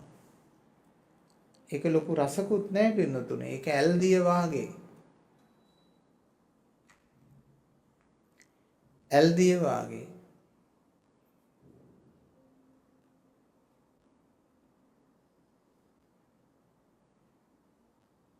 ඇල්දිය බොද්දි ලොකු රසක් දැනෙන්නේ නැහනේ. ඒකට නිර්වාණ රසයත් ඒ වගේ ඇල්දිය වාගේ. ඇයි එවැනි රසයකට අපි ඇලුම් කරන්නේ?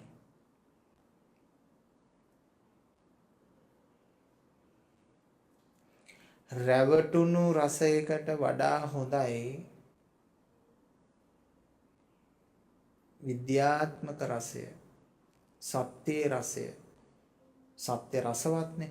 සත්‍යයේ රසය රසවත් අවිද්‍යාවේ රසයට වඩා.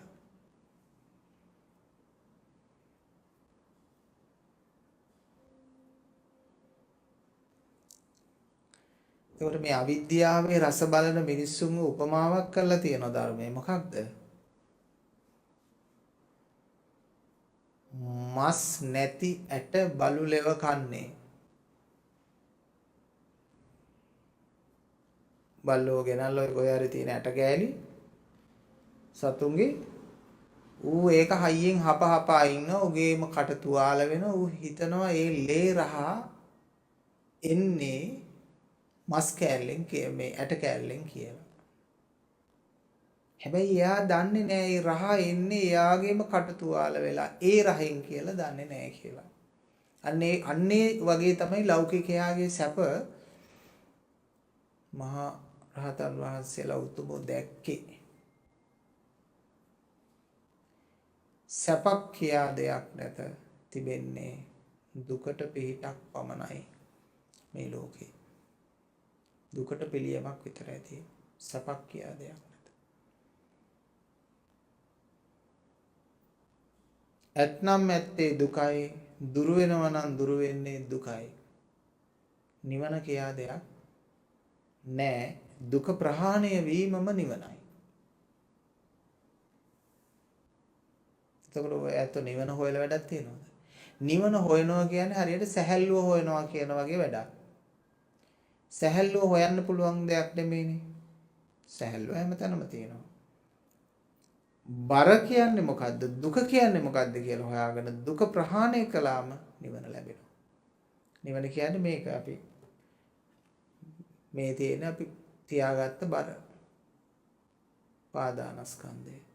දැන් මේක ප්‍රහාණය කළාට පස්සේ ඊළඟට ලැබෙන්නේ මොකද්ද? නිවන.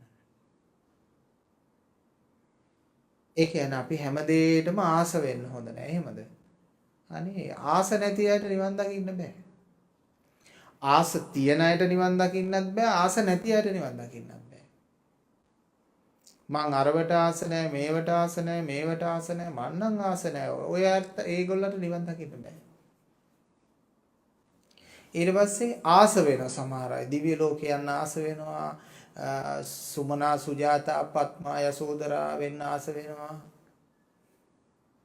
ආස වුණොත් ඒත් නිවන් දකින්න බෑ. ආස නැති අය නිවන් දකින්නෙත් නෑ. ආස අය නිවන් දකින්නෙත් නෑ.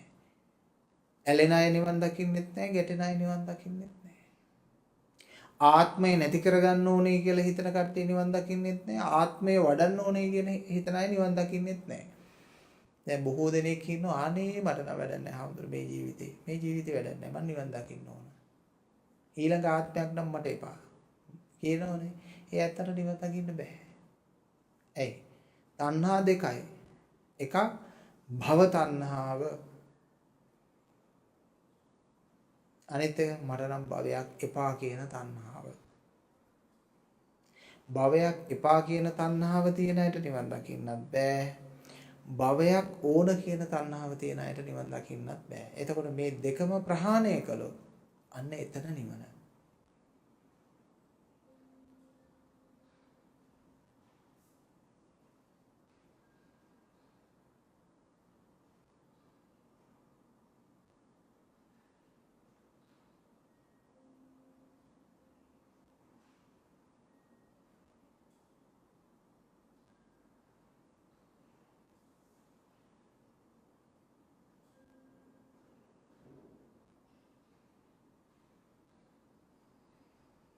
මොලේ ඇති කරන සංඥාවක් නිසා මුළු ලෝකයේම මිනිස්යාගේ මිනිස්යට ભેදයි. ගමින් ගමට ભેදයි. පාසලෙන් පාසලට ભેදයි. පළාතෙන් පළාතට ભેදයි. රටින් රටට ભેදයි. ආගමෙන් ආගමට ભેදයි. කොහෙද මේ ප්‍රශ්නේ තියෙන්නේ? මේ ප්‍රශ්නේ තියෙන්නේ පිනුතුනේ මොලේ ප්‍රශ්නේ. ඇලෙන ප්‍රශ්නත් මොලේ, ගැටෙන ප්‍රශ්නත් තියෙන්නේ මොලේ.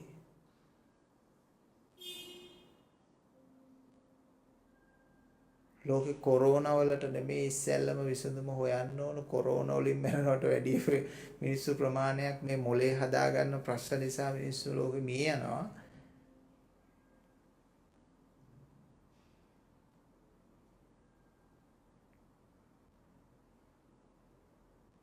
ඉතින් මිනිස්සුන්ගේ මේ තියෙන මොලේ ප්‍රශ්නේ විසඳ ගන්න බේතක් ලෝකේ නිෂ්පාදනය වෙන්නේ නැහැ. ධර්මයේ තමයි තියෙන නිෂ්පාදනය. ඒ නිසා මොලෙන් තේරුම් අරගෙන හැම දෙයක් දිහාම මෙත් සිතවිල්ලකින් බලන්න පුළුවන් දර්ශන තලයටපත් වෙන්න ඕන. එතන ಜಾති ආගම් වර්ග කුල ભેද මොකවත් නැතුව දකින්න පුළුවන්කම තියෙනවා. පුජ්‍යලයක් නැතුව දකින්න පුළුවන්කම තියෙනවා. උස් පහත් ભેදයක් නැතුව දකින්න පුළුවන්කම තියෙනවා. අන්න ඒ අය තමයි මේ ලෝකේ ශ්‍රේෂ්ඨ උත්තමයෝ.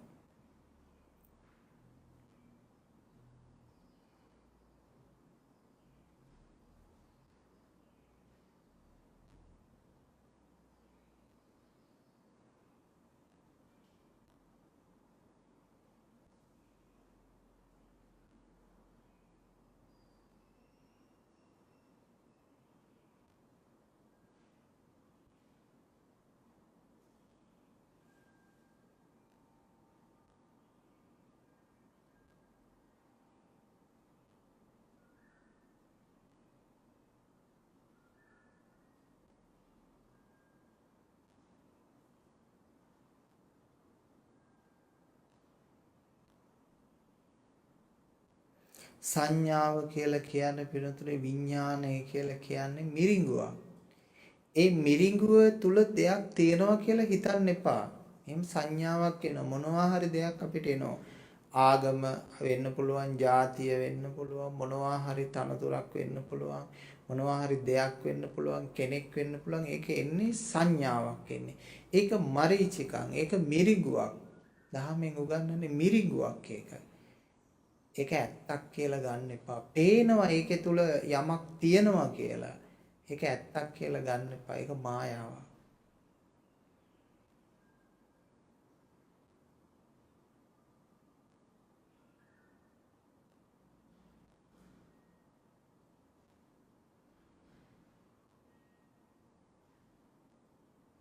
ඒකයි ගැඹුරින් යමක් විමසා බලන්න කියලා ධර්මයෙන් උපදේශයක් දෙන්න පින්නතුනි. පේන ස්වභාවය නෙමෙයි යථාර්ථය. පේන ස්වභාවය නෙමෙයි යථාර්ථය. පේන ස්වභාවයට වඩා වෙනස් පින්නතුනි යථාර්ථය. යථාර්ථය වෙනස්. ආදීනවය වෙනස්.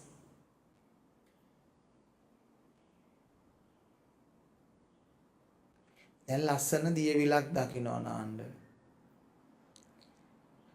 අනේ ෂෝක් වතුර කියන සංකල්පය විතරක් එයා දකිනවා. තේරුණාද?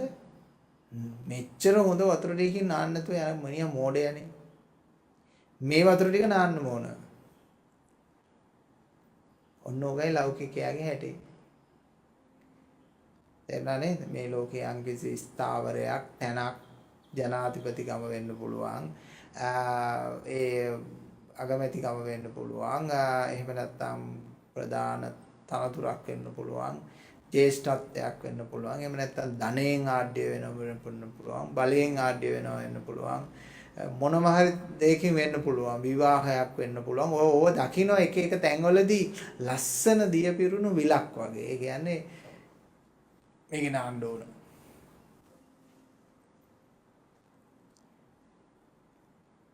ඉතින් නුවණක් නැති කෙනා ටක් ගාලා බැස්ස නෑවා.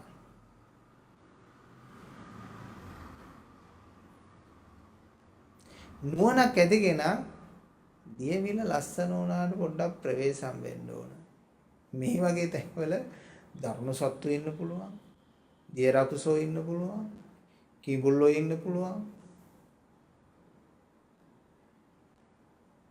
මොන වගේ තත්වයක් තියෙන තැනද කියලා කියන්න බෑ. කියලා කල්පනා කරනවා.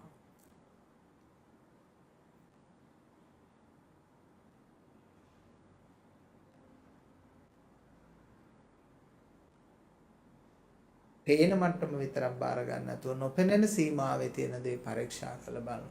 එතකොට අර ලස්සන දිය විල ලස්සන තමයි. නමුත් ඒකෙත් ඉන්න දිය රකුස දැක්කහම එයාට හිතෙනවා අනේ මේ ලස්සන දිය විල මට එපා. ඒ වතුර ටික නාන්න නැද්ද? නෑ ඕනේ. මේම හොඳයි මේම හොඳයි. කිඹුලට කියලා කව ගන්නවට වඩා මේම හොඳයි. දැක නේද?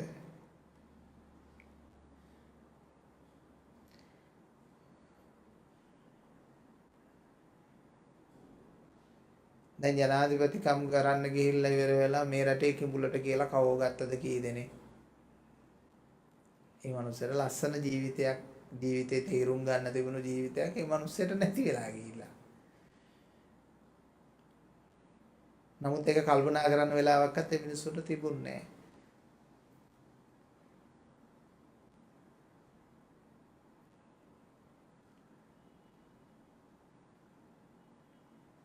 මේ මුනිවරු දකින විදිය සාමාන්‍ය ධනවාදී සම්ප්‍රදායක් තුල දකින විදිය නෙමෙයි.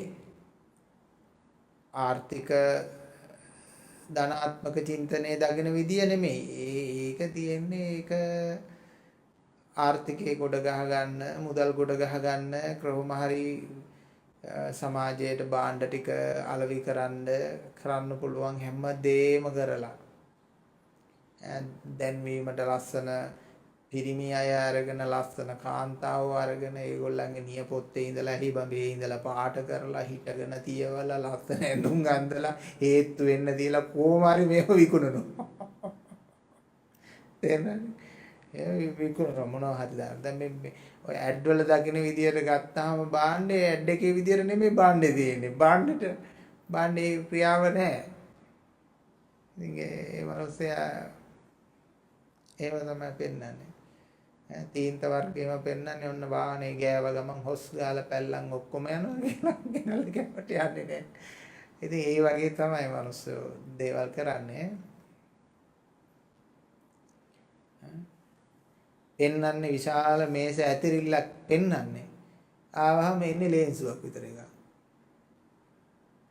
ඉතින් ලෝකේ හැටි ඒ ක්‍රමයට යන අයට මේ දහම නෙමෙයි. ඒක වෙනම දහමක් ඒක. මේ ජීවිතේ කාල ඇති වෙලා බීල ඇති වෙලා හැමදේම ඇති වෙච්ච ඇට තේරුම් ගන්න තියෙන ජීවිතයක්. හැබැයි මේක තේරුම් ගත්තට පස්සේ කරනවා නම් සත්භාවයෙන් යුක්තව වැඩ කරන්නත් පුළුවන්. ඒත් මේ අසත්පුරුෂ සමාජයේ සත්භාවයෙන් වැඩ කරන්න පුළුවන්ද කියන ප්‍රශ්නයක් තියෙනවා. තේරුණානේ? මේ අසත්පුරුෂ සමාජයේ අසත්පුරුෂ නම් එයාට සත්භාවයෙන් වැඩ කරන්න පුළුවන්ද කියන ප්‍රශ්නයක් තියෙනවා. සත්භාවයේ යුක්ත පුජ්‍යලයා මෝඩයෙක් හැටියට දකිනවා නම් නොහැකියාවේ පුජ්‍යලයෙක් හැටියට දකිනවා නම් අසාර්ථක පුජ්‍යලයෙක් හැටියට දකිනවා නම්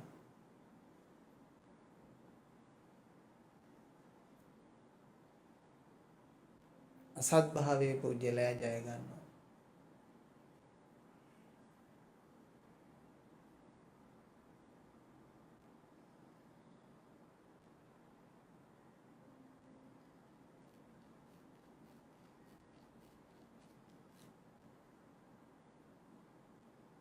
බලන බුදු පියාණන් වහන්සේලා මොනතරම් අතහැරීමේ ලක්ෂණයක් පෙන්වනවද කියනවා නම් උන්වහන්සේගේ බුදු වීම ගසක් යට ඉපදීමත් ගසක් යට පිරිනුවන් පෑමත් ගසක් යටම තෝරගත්තා. ඔගොල්ලෝ පූජා කළා තමයි රන් මිනි මුතු මැණික් අල්ලපු ආසන පූජා කළා තමයි පූජා කරපු නිසා මමත් ඒවයි වැඩ ඉඳලා බණ කිව්වා තමයි. නමුත් මගේ අතහැරීම මේකයි. ඒ බුදුවරයෙක්ගේ තිබුණු ඒ මහා කාරුණික හදවත තේරුම් ගත්තේ නැති මිනිස්සු කොච්චර හිටියද?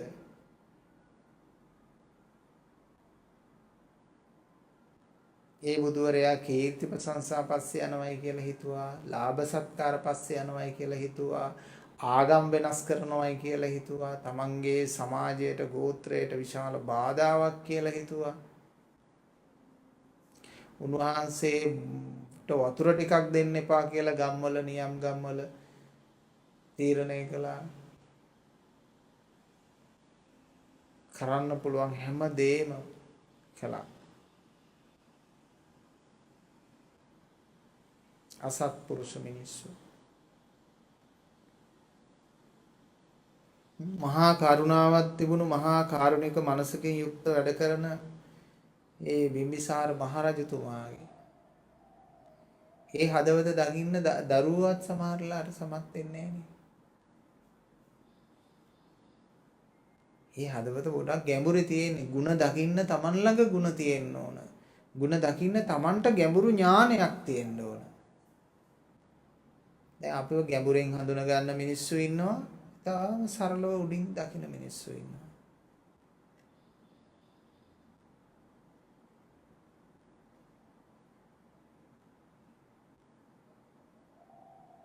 ඉතින් ගැඹුරින් දකින මිනිස්සුන්ට ගැඹුරින් පේනවා, සරලව දකින මිනිස්සුන්ට සරලව පේනවා. ඒ මිනිස්සුන්ගේ මට්ටම.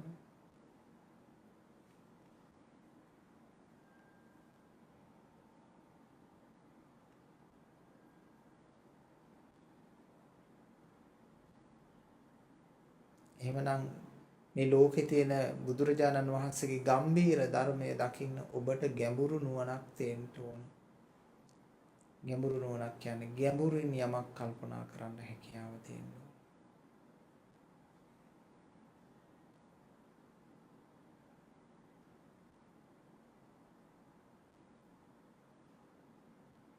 අන්න එයාට එක බණපදයේ ඇති දුටු දේ දුටු පමණයි. රහත් වෙන්නේ කොහොමද? මටත් රහත් වෙන්න ඕන, මටත් මිනිස්සු රහතන් වහන්සේ කෙනෙක් කියලා කියනවා. අර දාරුචීවර හාමුදුරුවෝ මතක් කරේ එහෙමයි. මටත් කියන්න රහත් වෙන හැටි. මම දැන් පින්ඩපාතේ වඩින වෙලාව දැන් බණ කියන වෙලාවක් නෙමෙයි. ධර්මයේ කියන වෙලාවක් නෙමෙයි. ඇත්තටම සාමාන්‍ය සම්ප්‍රදාය ඒක. ධර්මාසනාරූඪ වෙලා තමයි ධර්මයේ කියන්නේ. අය අනිත් වෙලාවට ගියාම අනිත් වැඩ. ඉතින් බුදු පියාණන් වහන්සේට ඒ මොහොතේ ධර්මාසනාරූඪ වෙන්න සිද්ධ වුණා මෙයාගේ දැඩි ඉල්ලීම නිසා. නැත්තම් පින්ඩපාතේ වඩින වෙලාවට ධර්මාසනාරූඪ වෙන්නේ නැහැ. ඒ මොහොත එතන ධර්මාසනයක් බවට පත් කරගෙන යාට එක පදයක් කිව්වා. එහෙනම් මෙන්න දුටු දේ දුටු පමණයි. මේක නිර්වචනය කරගෙන අපේ බෞද්ධ පින්නතුන් ඉන්නවා මොන්ටිසෝරි ළමයි වගේ. මොකද කරගෙන තියෙන්නේ? ඊටාම සරල නිර්වචනයක් තමයි තියෙන්නේ පින්නතුනේ. සරල නිර්වචනයක් තියෙන්නේ. දුටු දේ දුටු පමණයි කියන්නේ. දුටු දේ දුටු පමණයි කියන්නේ අරිහත්ත්වයේ දක්වා විහිදෙන අර්ථයක් තියෙන යථාර්ථයක්. දැන් ඔබ මොකද කරන්න ඕන? ඔබ ගෙදර ගිහින් විමර්ශනය කරා. අපේ උදවිය දෙපාරක් විමර්ශනය කරලා අහුවෙන්නේ නැත්තම් හිතනවා ඒක එච්චරයි කියලා. නෑ පින්නතුනේ. දහස්වර බලන්න. දැන් මෙහෙම අහස දිහා බලලා අපි ගොඩක් සාමාන්‍ය මිනිස්සු ඉන්නේ ඕක තමයි අහස කියනවා. නමුත් අහස දිහා ටිකක් දාර්ශනිකව බලපු අය මොකද කරේ? මේ සැරේ මේ අහස දිහා බලන් හිටියා. දවසින් දවස අහස වෙනස් වෙනවා. දවසින් දවස තාරකා තියෙන තැන් වෙනස් වෙනවා. දවසින් දවස හඳ තියෙන තැන වෙනස් වෙනවා. දවසින් දවස එකම පැත්තෙන් ඉර පෑවුවට ඉර පායන මේ තැන් ඇන්ගල්ස් වෙනස් වෙනවා කියලා මෙන්න හොයා ගන්නවා මේ ගැඹුරින් විශ්ලේෂණය කරන මිනිස්සේ. තවත් ගැඹුරින් මේ ඇහැටත් වඩා තව දුරේක්ෂ පාවිච්චි කරන්න ඕන කියලා. මේ ඇහි බලන සීමාවත් මදි කියලා බලනවා යා. ඊටත් වඩා දුරේක්ෂයක් භාවිතා කරන්න ඕන කියලා කල්පනා කරනවා. අන්න කල්පනා කරලා යා මහා විශ්වයක් චක්‍රවාට ගැලැක්සිස් ආදී සොයා ගන්නවා. මෝඩ මිනිස්සු ඔය තියෙන අහස ඔයිට වඩා දෙයක් මොකක්ද? එතකොට දුටු දේ දුටු පමණයි. දුටු දේ දුටු පමණයි. එච්චරයි. ඉතින් ඔහොම තමයි. නෑ නුවණ තියෙන මිනිස්සයා අර විද්‍යාඥයෝ සොයා ගිය විදියට මේක සොයනවා.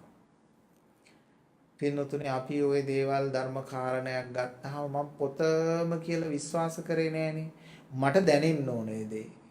මං ඒකේ සොයනවා පින්නතුනේ සක්මන් කරමින්. වාඩි වෙලා හිටියත් මිදුල ඇමදුවත් මොනවා කළත් මම මේ ධර්ම කරුණු හොයනවා. සමහර අය හිතුවා කලකිරිලා ඉන්නවා. සමහර අය හිතුවා මොනවා හරි කල්පනා කරනවා. එහෙම තමයි මිනිස්සු හිතන්නේ. පැත්තකට වෙලා නිහඬව අපිට මුකුත් දෙයක් ගැන කල්පනා කරන්නවත් බෑ. කවුරු හරි ඇවිල්ලා මොනවද කල්පනා කරන්නේ? ඉතින් මිනිස්සුන්ට කල්පනා කරන්න නිදහසක් නැද්ද දෙයක් ගැන? ඒ නිසා අපි එහෙම කටයුතු කළා පිටුතුනේ. දැන් ඔය මං සිරිපාදේ වඩිද්දී ඔය වගේ තැන්වලදී මං ධර්ම කරුණු මෙනෙහි කරනවා. දල්තලාවක වාඩි වෙලා. මං ටික වෙලාවක් බලනකොට පාර පැත්ත පාරේ දිගට මිනිස්සු පොලිම ගහලා මගේ දිහා බලන් ඉන්නවා. තනියෙන් සිරිපාදේ වඩින කාලෙක. මං ඇයි කියලා. ඒ මිනිස්සුගේ හිතේ මං කන්දෙන් පල්ලෙහාට පණින් ගියලා. මේ හාමුදුරුවන්ට ප්‍රශ්නයක්ද? එහෙම කියලා ඇහුවා. නෑ මං කිව්වා නෑ ප්‍රශ්නයක් නෑ මම මේ ලස්සන කැලේ දිහා බලන් ඉන්නේ මම මේ ලස්සනයිනේ පරිසරය මම බලන් ඉන්නේ. පණින්නේ බය වෙන්න එපා. ඒ කියන්නේ එහෙම ඉන්නේ ඒ කියන්නේ සමාධි වැඩිලා නෑ හැදිලා නෑ මනසේකු ස්වභාව දහම රස විඳිනවා දකින්න දෙයක් ගැඹුරින් විශ්ලේෂණය කරනවා දැන් එහෙම දෙයක් කල්පනාවක්වත් නැහැ.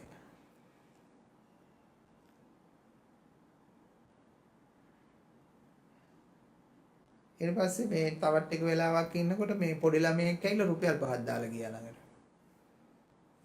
මං හිතුවා වාඩිලා ඉන්න එක නරක නෑ කියලා. කී හරි දාලා යනවා නේද?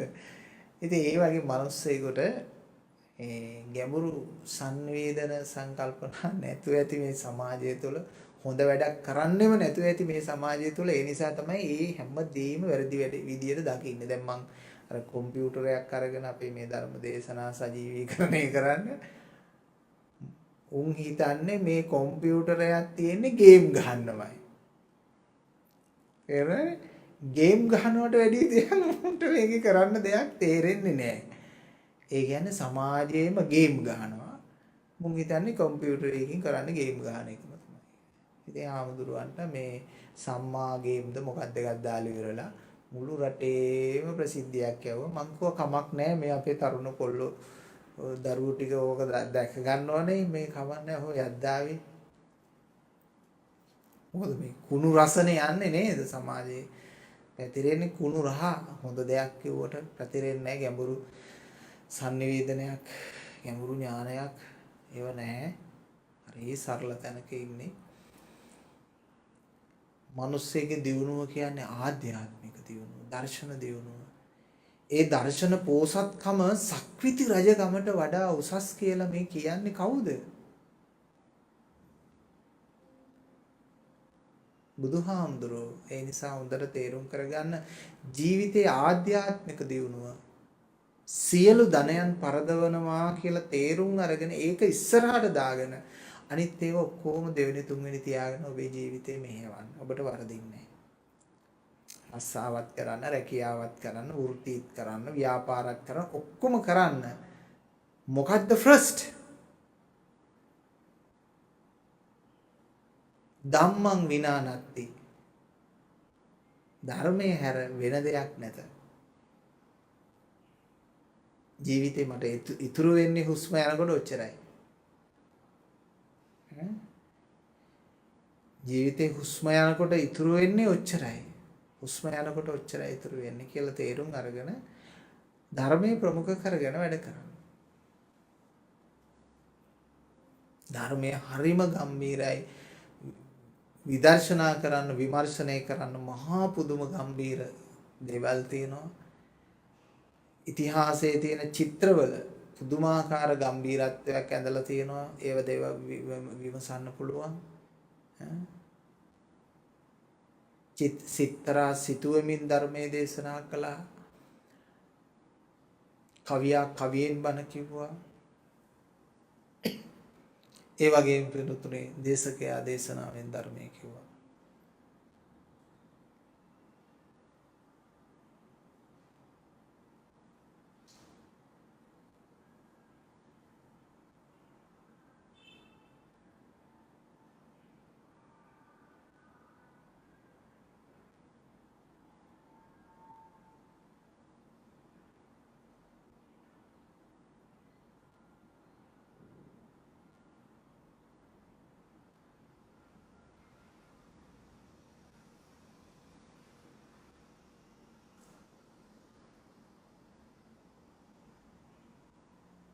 ධර්මය අපිට ලැබෙන්නේ ස්වභාවයෙන්. ඒක ලබා ගන්න තියෙන දෙයක් නෙවෙයි. ඕක හරි ගැඹුරුයිනේ. ඉතින් විමසන්න ඕක දහස් වතාවක්. ධර්මයේ ලැබෙන්නේ ස්වභාවයෙන්. ඒක පිළිගන්න එපා. ඒක ලබා ගන්න තියෙන දෙයක් නෙමෙයි. මේක පිළිගන්න එපා. විමසන්න. විමසලා ඇත්තද නැත්තද ඔබම තේරුම් ගන්න. ඒකට හරහට හිතන්න, පැහැදිලා හිතන්න, මධ්‍යස්තව හිතන්න, ඒ කාරණේ වටේ ගිහිල්ලා බලන්න ඒක ඇත්තද නැත්තද කියලා.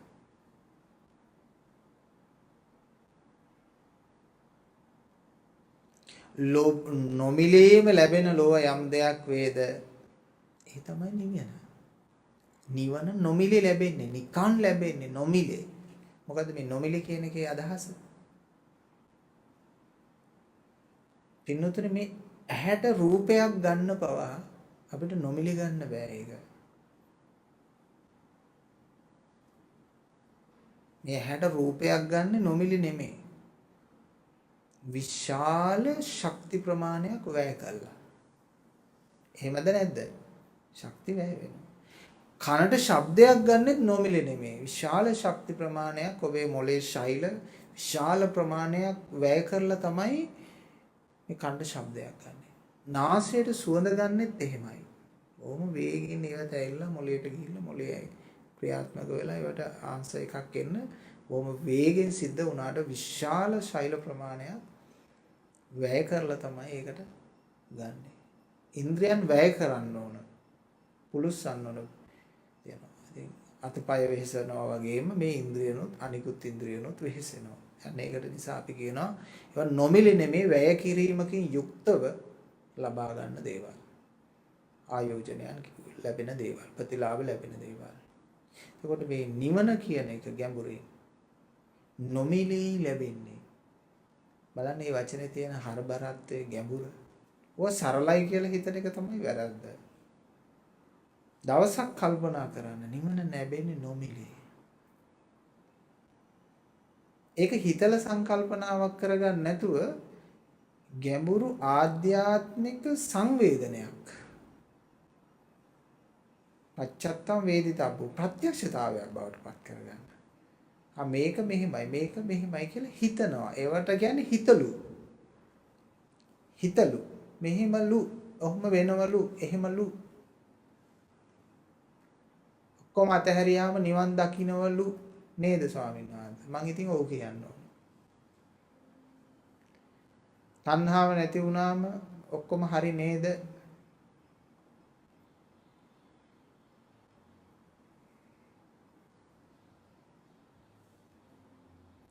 එවන ගැඹුරු ධර්මයේ ඔබට තියෙනවා ඔබේ කාර්ය විදර්ශනාව. කල්යාණ මිත්‍රත්වය ඔබට ලැබෙනවා.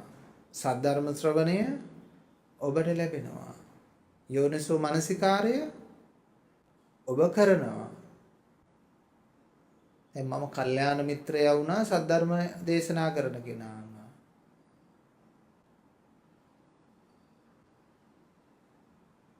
එහෙම ඒ කියලා වැටහෙන අයත් ඇති, එහෙම නෙවෙයි කියලා වැටහෙන අයත් ඇති. ඒක යාගේ මොළේ ප්‍රශ්නේ මට කරන්න දෙයක් නැහැ ඒක. එතකොට කල්යාණ මිත්‍රත්වයේ සද්ධර්ම ශ්‍රවණය ලැබෙනවා. ඔබ යෝනිසෝ මනසිකාරය කරන ධම්මානුධම්ම ප්‍රතිපත්තිය. ධම්මානුධම්ම ප්‍රතිපත්ති කරන්නේ ශරීරෙන් නෙමෙයි. ආධ්‍යාත්මික සත්‍යයේ ස්වභාවයට තමන්ගේ දැක්ම, තමන්ගේ හැඩය තම වෙනස් කරගන්නවා.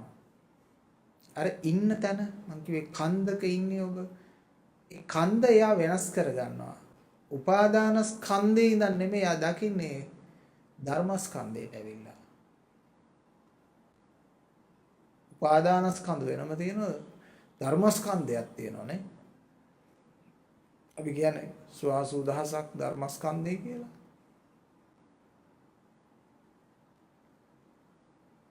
අර උපාදානස්කන්ධ වගේ නෙමෙයි ඒ ධර්මස්කන්ධය. ධර්මස්කන්ධේ නෙවෙයි මෙතන. ධර්මස්කන්ධයට ආවම ඍණාත්මකත් නැහැ, ධනාත්මකත් නැහැ, පිළිකුලුත් නැහැ, ප්‍රියත් නැහැ, අප්‍රියත් නැහැ, මොකක්වත් නැහැ පින්නතුනේ. අපි හිතනවා මේ ධර්මස්කන්ධයට ආවම එයාට ඔක්කොම අප්‍රිය වෙන්න ඕන, එයා ඔක්කොම අතහරින්න ඕන.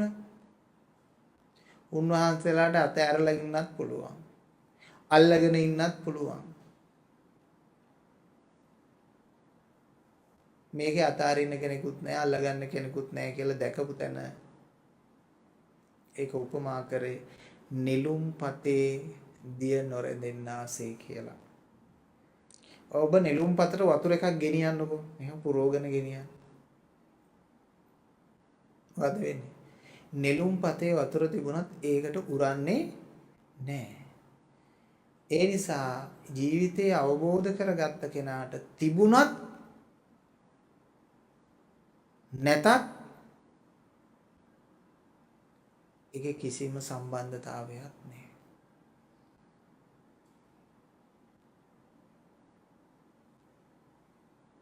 ඉතින් අපේ මේ ලාංකික බෞද්ධයෝ මෙන්න මේ ගැඹුරු ජන විඥානයේ අවදි නොවුණු නිසා ඊටාම සරල මෝඩ තැනක ඉන්නේ. ඊටාම සරල මෝඩ තැනක ඉන්නේ.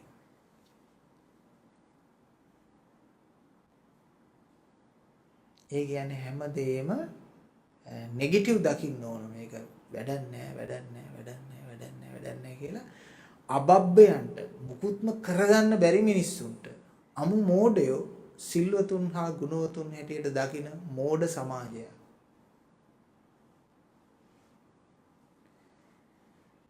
බණක් කියන්න බැරි. මොකක්වත් කරන්නත් බැරි.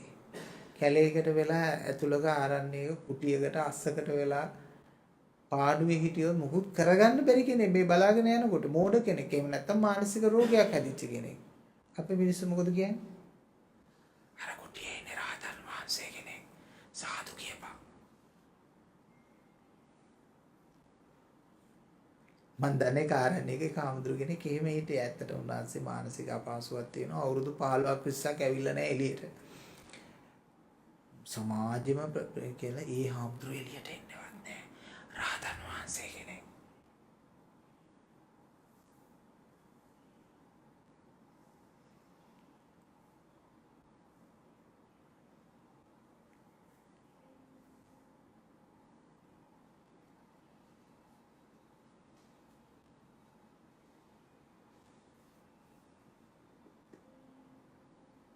එහෙම තෝරන්න යන්න එපා වෙනතුන ජීවිතේනේ.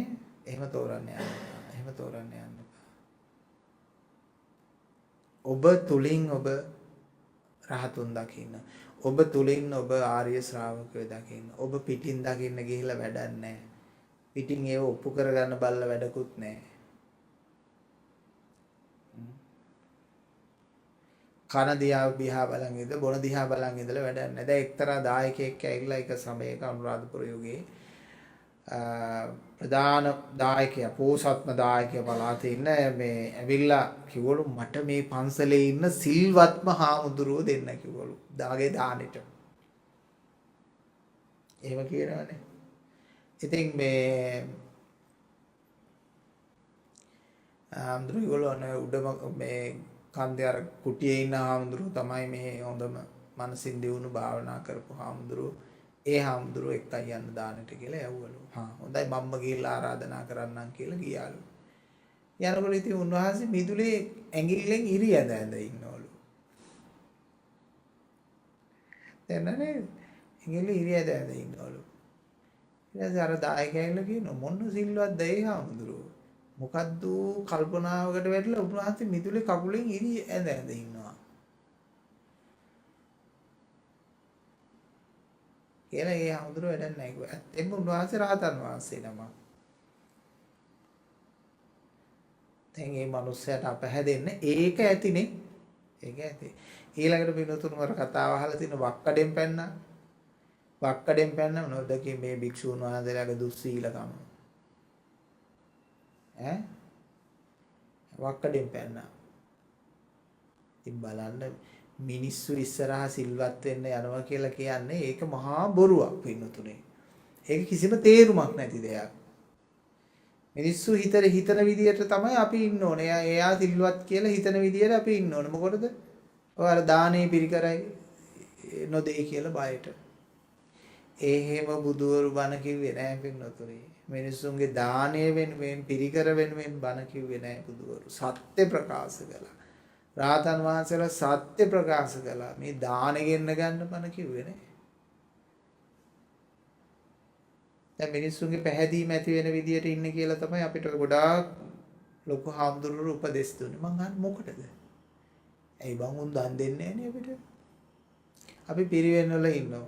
උද්දට රේඩියෝ අහන දායක එනකොට ටක් ගාලා නිවුස් එක යන ඔන්න දායක එනවා වහපන් ඔක්කොම ටීවී වහපන්. හරි. මන් කියන්නේ හිටියම් මොකද වෙන්නේ මේ විදියට? විද්‍යාත්මක වෙන්න ඕන. මම නම් පන්සලට යනකොට හාමුදුරු ව්‍යායාම කරමින් ඉන්නව දැක්කොත් මං ඉතාලම සතුටු වෙනවා. මං කියන ලොකු හාමුදුරු අනිවාර්යෙන් ව්‍යායාම කරන්න ඕන. බොහොම හොඳයි ලොකු හාමුදුරු. ව්‍යායාම කරන්න ඕන. මාත් පුළුවන් නම් එකතු වෙලා ව්‍යායාම කරන්න මේ උදව් කරනවා. මොකද හේතුව මං අපහැදෙන්නේ නැහැ. එයි. අනේ ලොකු හාමුදුරුවෝ මේක ලොකු හාමුදුරුවෝ මේ පන්සලට යනකොට ටීපෝ එක උඩින් කකුල් දෙක තියාගෙන ඉන්නවා. ඔබ දකින්න මේ අසංවර කියලාද? මන් දකින්නේ අනේ ස්වාමීන් වහන්සේ නිකම්ම ඩීපෝ එකකට කකුල් දෙක තියාගෙන ඉන්නේ ස්වාමීන් වහන්සේ කොට්ටෙකුත් තියන්න ඕන. දැන් කකුලට අමාරුයි මොකද කකුල් වයසට යනකොට හාමුදුරන් කකුල් වලට ලේ බහිනවා මේ කකුල් ඉදිමෙනවා අමාරුයි. කකුල් පොඩ්ඩ උඩින් තියන් ඉන්න ඕන. ඔයත් දකින්නොත් ඒක අසංවරකම. නෑ කොච්චර ෂෝක්ද? ඈ කොච්චර හොඳයිද? පන්සලේ කවුරුවක්වත් නැහැ උදව් කරන්න මේ හැමතැනම කෙල ගහගෙන පුවක් කෑලි අරවා මේවා හැමතැනම දානවා. කොහේ හරි ඉන්න දායකාවක් ඇවිල්ලා උදව් කරනවා. ඔයගොල්ලෝ කොහොමද දකින්නේ? ඔන්න ගෑණියෙකුත් දාගෙන මේක ඔස්සේ මේ පේන්නේ. මම නම් කල්පනා කරන්නේ අනේ කොච්චර ලොකු දෙයක්ද හාමුදුරන් වහන්සේගේ අර දේවල් ටික අතු ගන්නවත් හරි කවුරු හරි කෙනෙක් ඇවිල්ලා මේක කරලා දෙන එක කොච්චර ලොකු දෙයක්ද? ඒ නිසා පටු බුද්ධියක් තියෙන තැන්වල සංවර්ධනයක් අනාගතයක් නැහැ.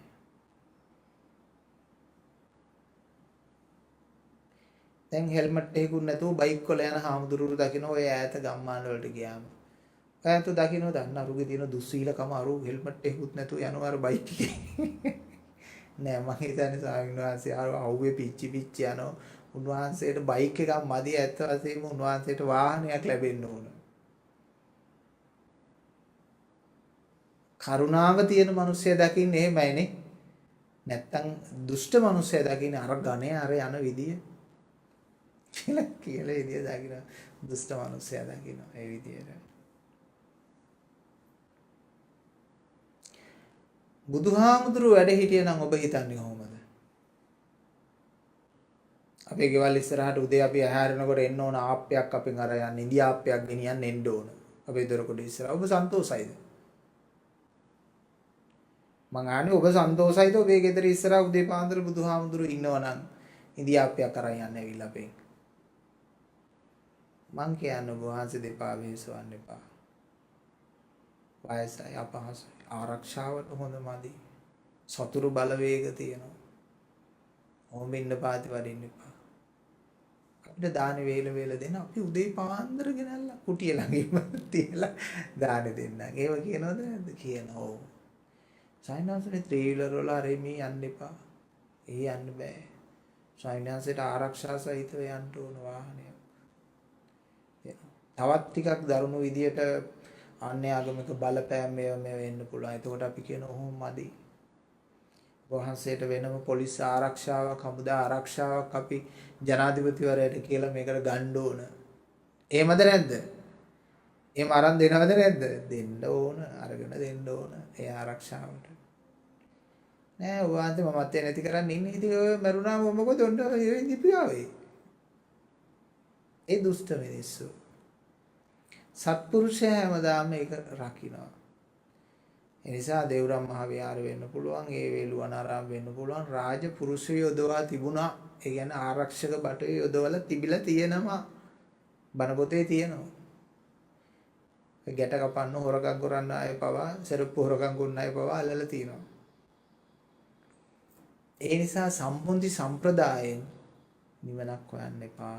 සත්‍ය සම්ප්‍රදායෙන් යථාවාදීව ප්‍රඥාවෙන් සොයාගෙන යන්න, හදවතට සමීපව ජීවිතේ දකින්න පුරුදු වෙන්න.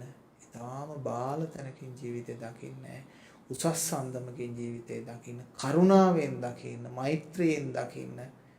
මල්වත්තට ගියාම ඒකේ කුණු ගොඩ කොහෙද තියෙන්නේ කියලා හොයන්න එපා. ඒකේ ලස්සන මල් ටික තියෙනවා, ඒ ටික බලලා එන්න. ඒකෙත් අඩුපාඩුවක් දකින්න යන්න එපා. නිලමැස්සෝ හැමදාම කුණු ගොඩවල් හොයද්දි සමනැල්ලු වගේ ලස්සන තැන්වල වහන්න පුරුදු වෙන්න. ලස්සන හිතක් තියාගන්න හැම කෙනෙකුටම. වාසනාව ශක්තිය ලැබේවා කියලා අපි ප්‍රාර්ථනා කරනවා. සම්බුදු සරණ වේවා, සුවපත් වේවා.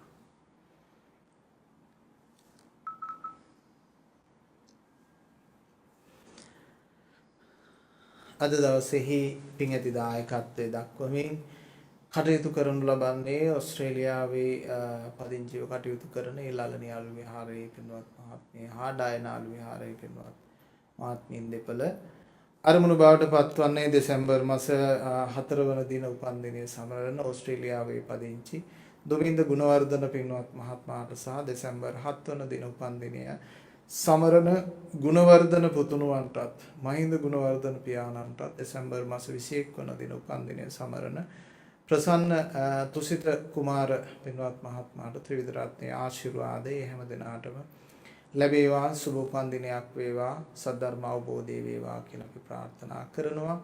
ඒ වගේම සදාන් කරන අපගේ නමින් සමුගත් අතිරත්න මහතාටත් මහින්ද රත්න අලු විහාරයේ පින්වත් පියාණන්ට සීලවතී මෑණියන්ටත් ආච්චි අම්මා ඇතුළු සීයා ඇතුළු පවුලේ හැමදෙනාටම සංසාරික වශයෙන් පින් අනුමෝදන්ව සුගතිගාමී වේවා සද්ධර්මයේ ඇසීවා කියලා ප්‍රාර්ථනා කරනවා. ඒ වගේම කල්යාණ මිත්‍ර ආනන්ද ස්වාමීන් වහන්සේට හා එම පවුලේ සෑම සිළු දෙනාටම සද්ධර්මය ශ්‍රවණය කරන සෑම සිළු දෙනාටම ශ්‍රී ලංකා වාසී ලෝක වාසී සත්පුරුෂ තුරුණුවන්ට ගරු කරන සමාජයට ආයුරාරෝග්‍ය සැප වර්ධනය වේවා සද්ධර්මයේ සැනසෙල්ල වේවා කියලා අපි ප්‍රාර්ථනා කරනවා පින්තුනි. ඒක අනිවාර්යයි මම හිතනවා සත්‍ය ගරුක හා තුරුණුවන්ට ගරු කරන අයට පමණයි මම ආශිර්වාද කරන්නේ. ඒ තමයි මහා කරුණාව. එතකොට සයනාස අනිත් අයට එහෙම කිව්වහම ඒගොල්ලෝ සත්‍ය ගරුකත් නොවේ නා ඒගොල්ලෝ තුරුණුවන්ටත් ගරු කරන්නේ නැත්නම් ඒගොල්ලෝ ජීවත් වෙන්න වැඩෙන්න ලෝකෙට කරන්නේ සාපයක් විනාශයක් හානියක්. දැන් මේ රටේ හරි වේවා ඉන්න ත්‍රස්තවාදීන් ආයුරාරෝග්‍ය සම්පත් ලැබිලා බොහෝ කල ජීවත් වුණා නම් අද නිදහසේ ඉන්න පුළුවන්ද? ඉන්න බෑ. ඉතින් ඒ නිසා සැබෑ මෛත්‍රිය විද්‍යාත්මකයි. ඒ නිසා සත්‍ය ගරුක වූද සද්ධර්මයට ගරු කරන්නා වූද සත්පුරුෂයන්ටම ආයුරාරෝග්‍ය සැප වර්ධනය වේවා නිදුක් නිරෝගී භාවය ලැබේවා සුවපත් වේවා. බුද්ධ ආදී මහෝත්තමයන්ට ගරු කරන අයට විශේෂයි. බුදුහාමුදුරුවන්ට දෑතෝ ස්වභාව වදින්නේ නැති බුදුහාමුදුරුවන්ට හිස නමන්නේ නැති කෙනෙකුට මේ ආශිර්වාදය යන්නේ නැහැ. ඒ නිසා බුදුන් වඳින කෙනෙකුට බුදුහාමුදුරන්ට හිස නමන කෙනෙකුට තමයි මේ ආශිර්වාදය ලැබෙන්නේ. ඉතින් ඒ හැම දිනාටම ආශිර්වාදයක්ම වේවා කියලා අපි ප්‍රාර්ථනා කරන හැම දිනාටම තෙරුවන් සරණ වේවා. අභිවාදන සීලෙස්ස නිච්ඡං බුද්ධාපචායිනෝ චත්තාරෝ ධම්මා වඩ්ඩಂತಿ ආයුවන්නෝ සුඛං බලං ආයුරාෝග්‍ය සම්පatti පඤ්ඤාවන්තස්ස හේතු චතෝ නිබ්බාන සම්පatti ඉමිනාතේ සමිඤ්ඤතු. සම්බුදු සරණ වේවා සුවපත් වේවා සියලු දෙනාගේම සියලු යහපත් බලාපොරොත්තු සඵල සිද්ධ වේවා ආයුර ආරෝග්‍ය සැප වර්ධනය වේවා. සම්බුදු සරණ වේවා සුවපත් වේවා.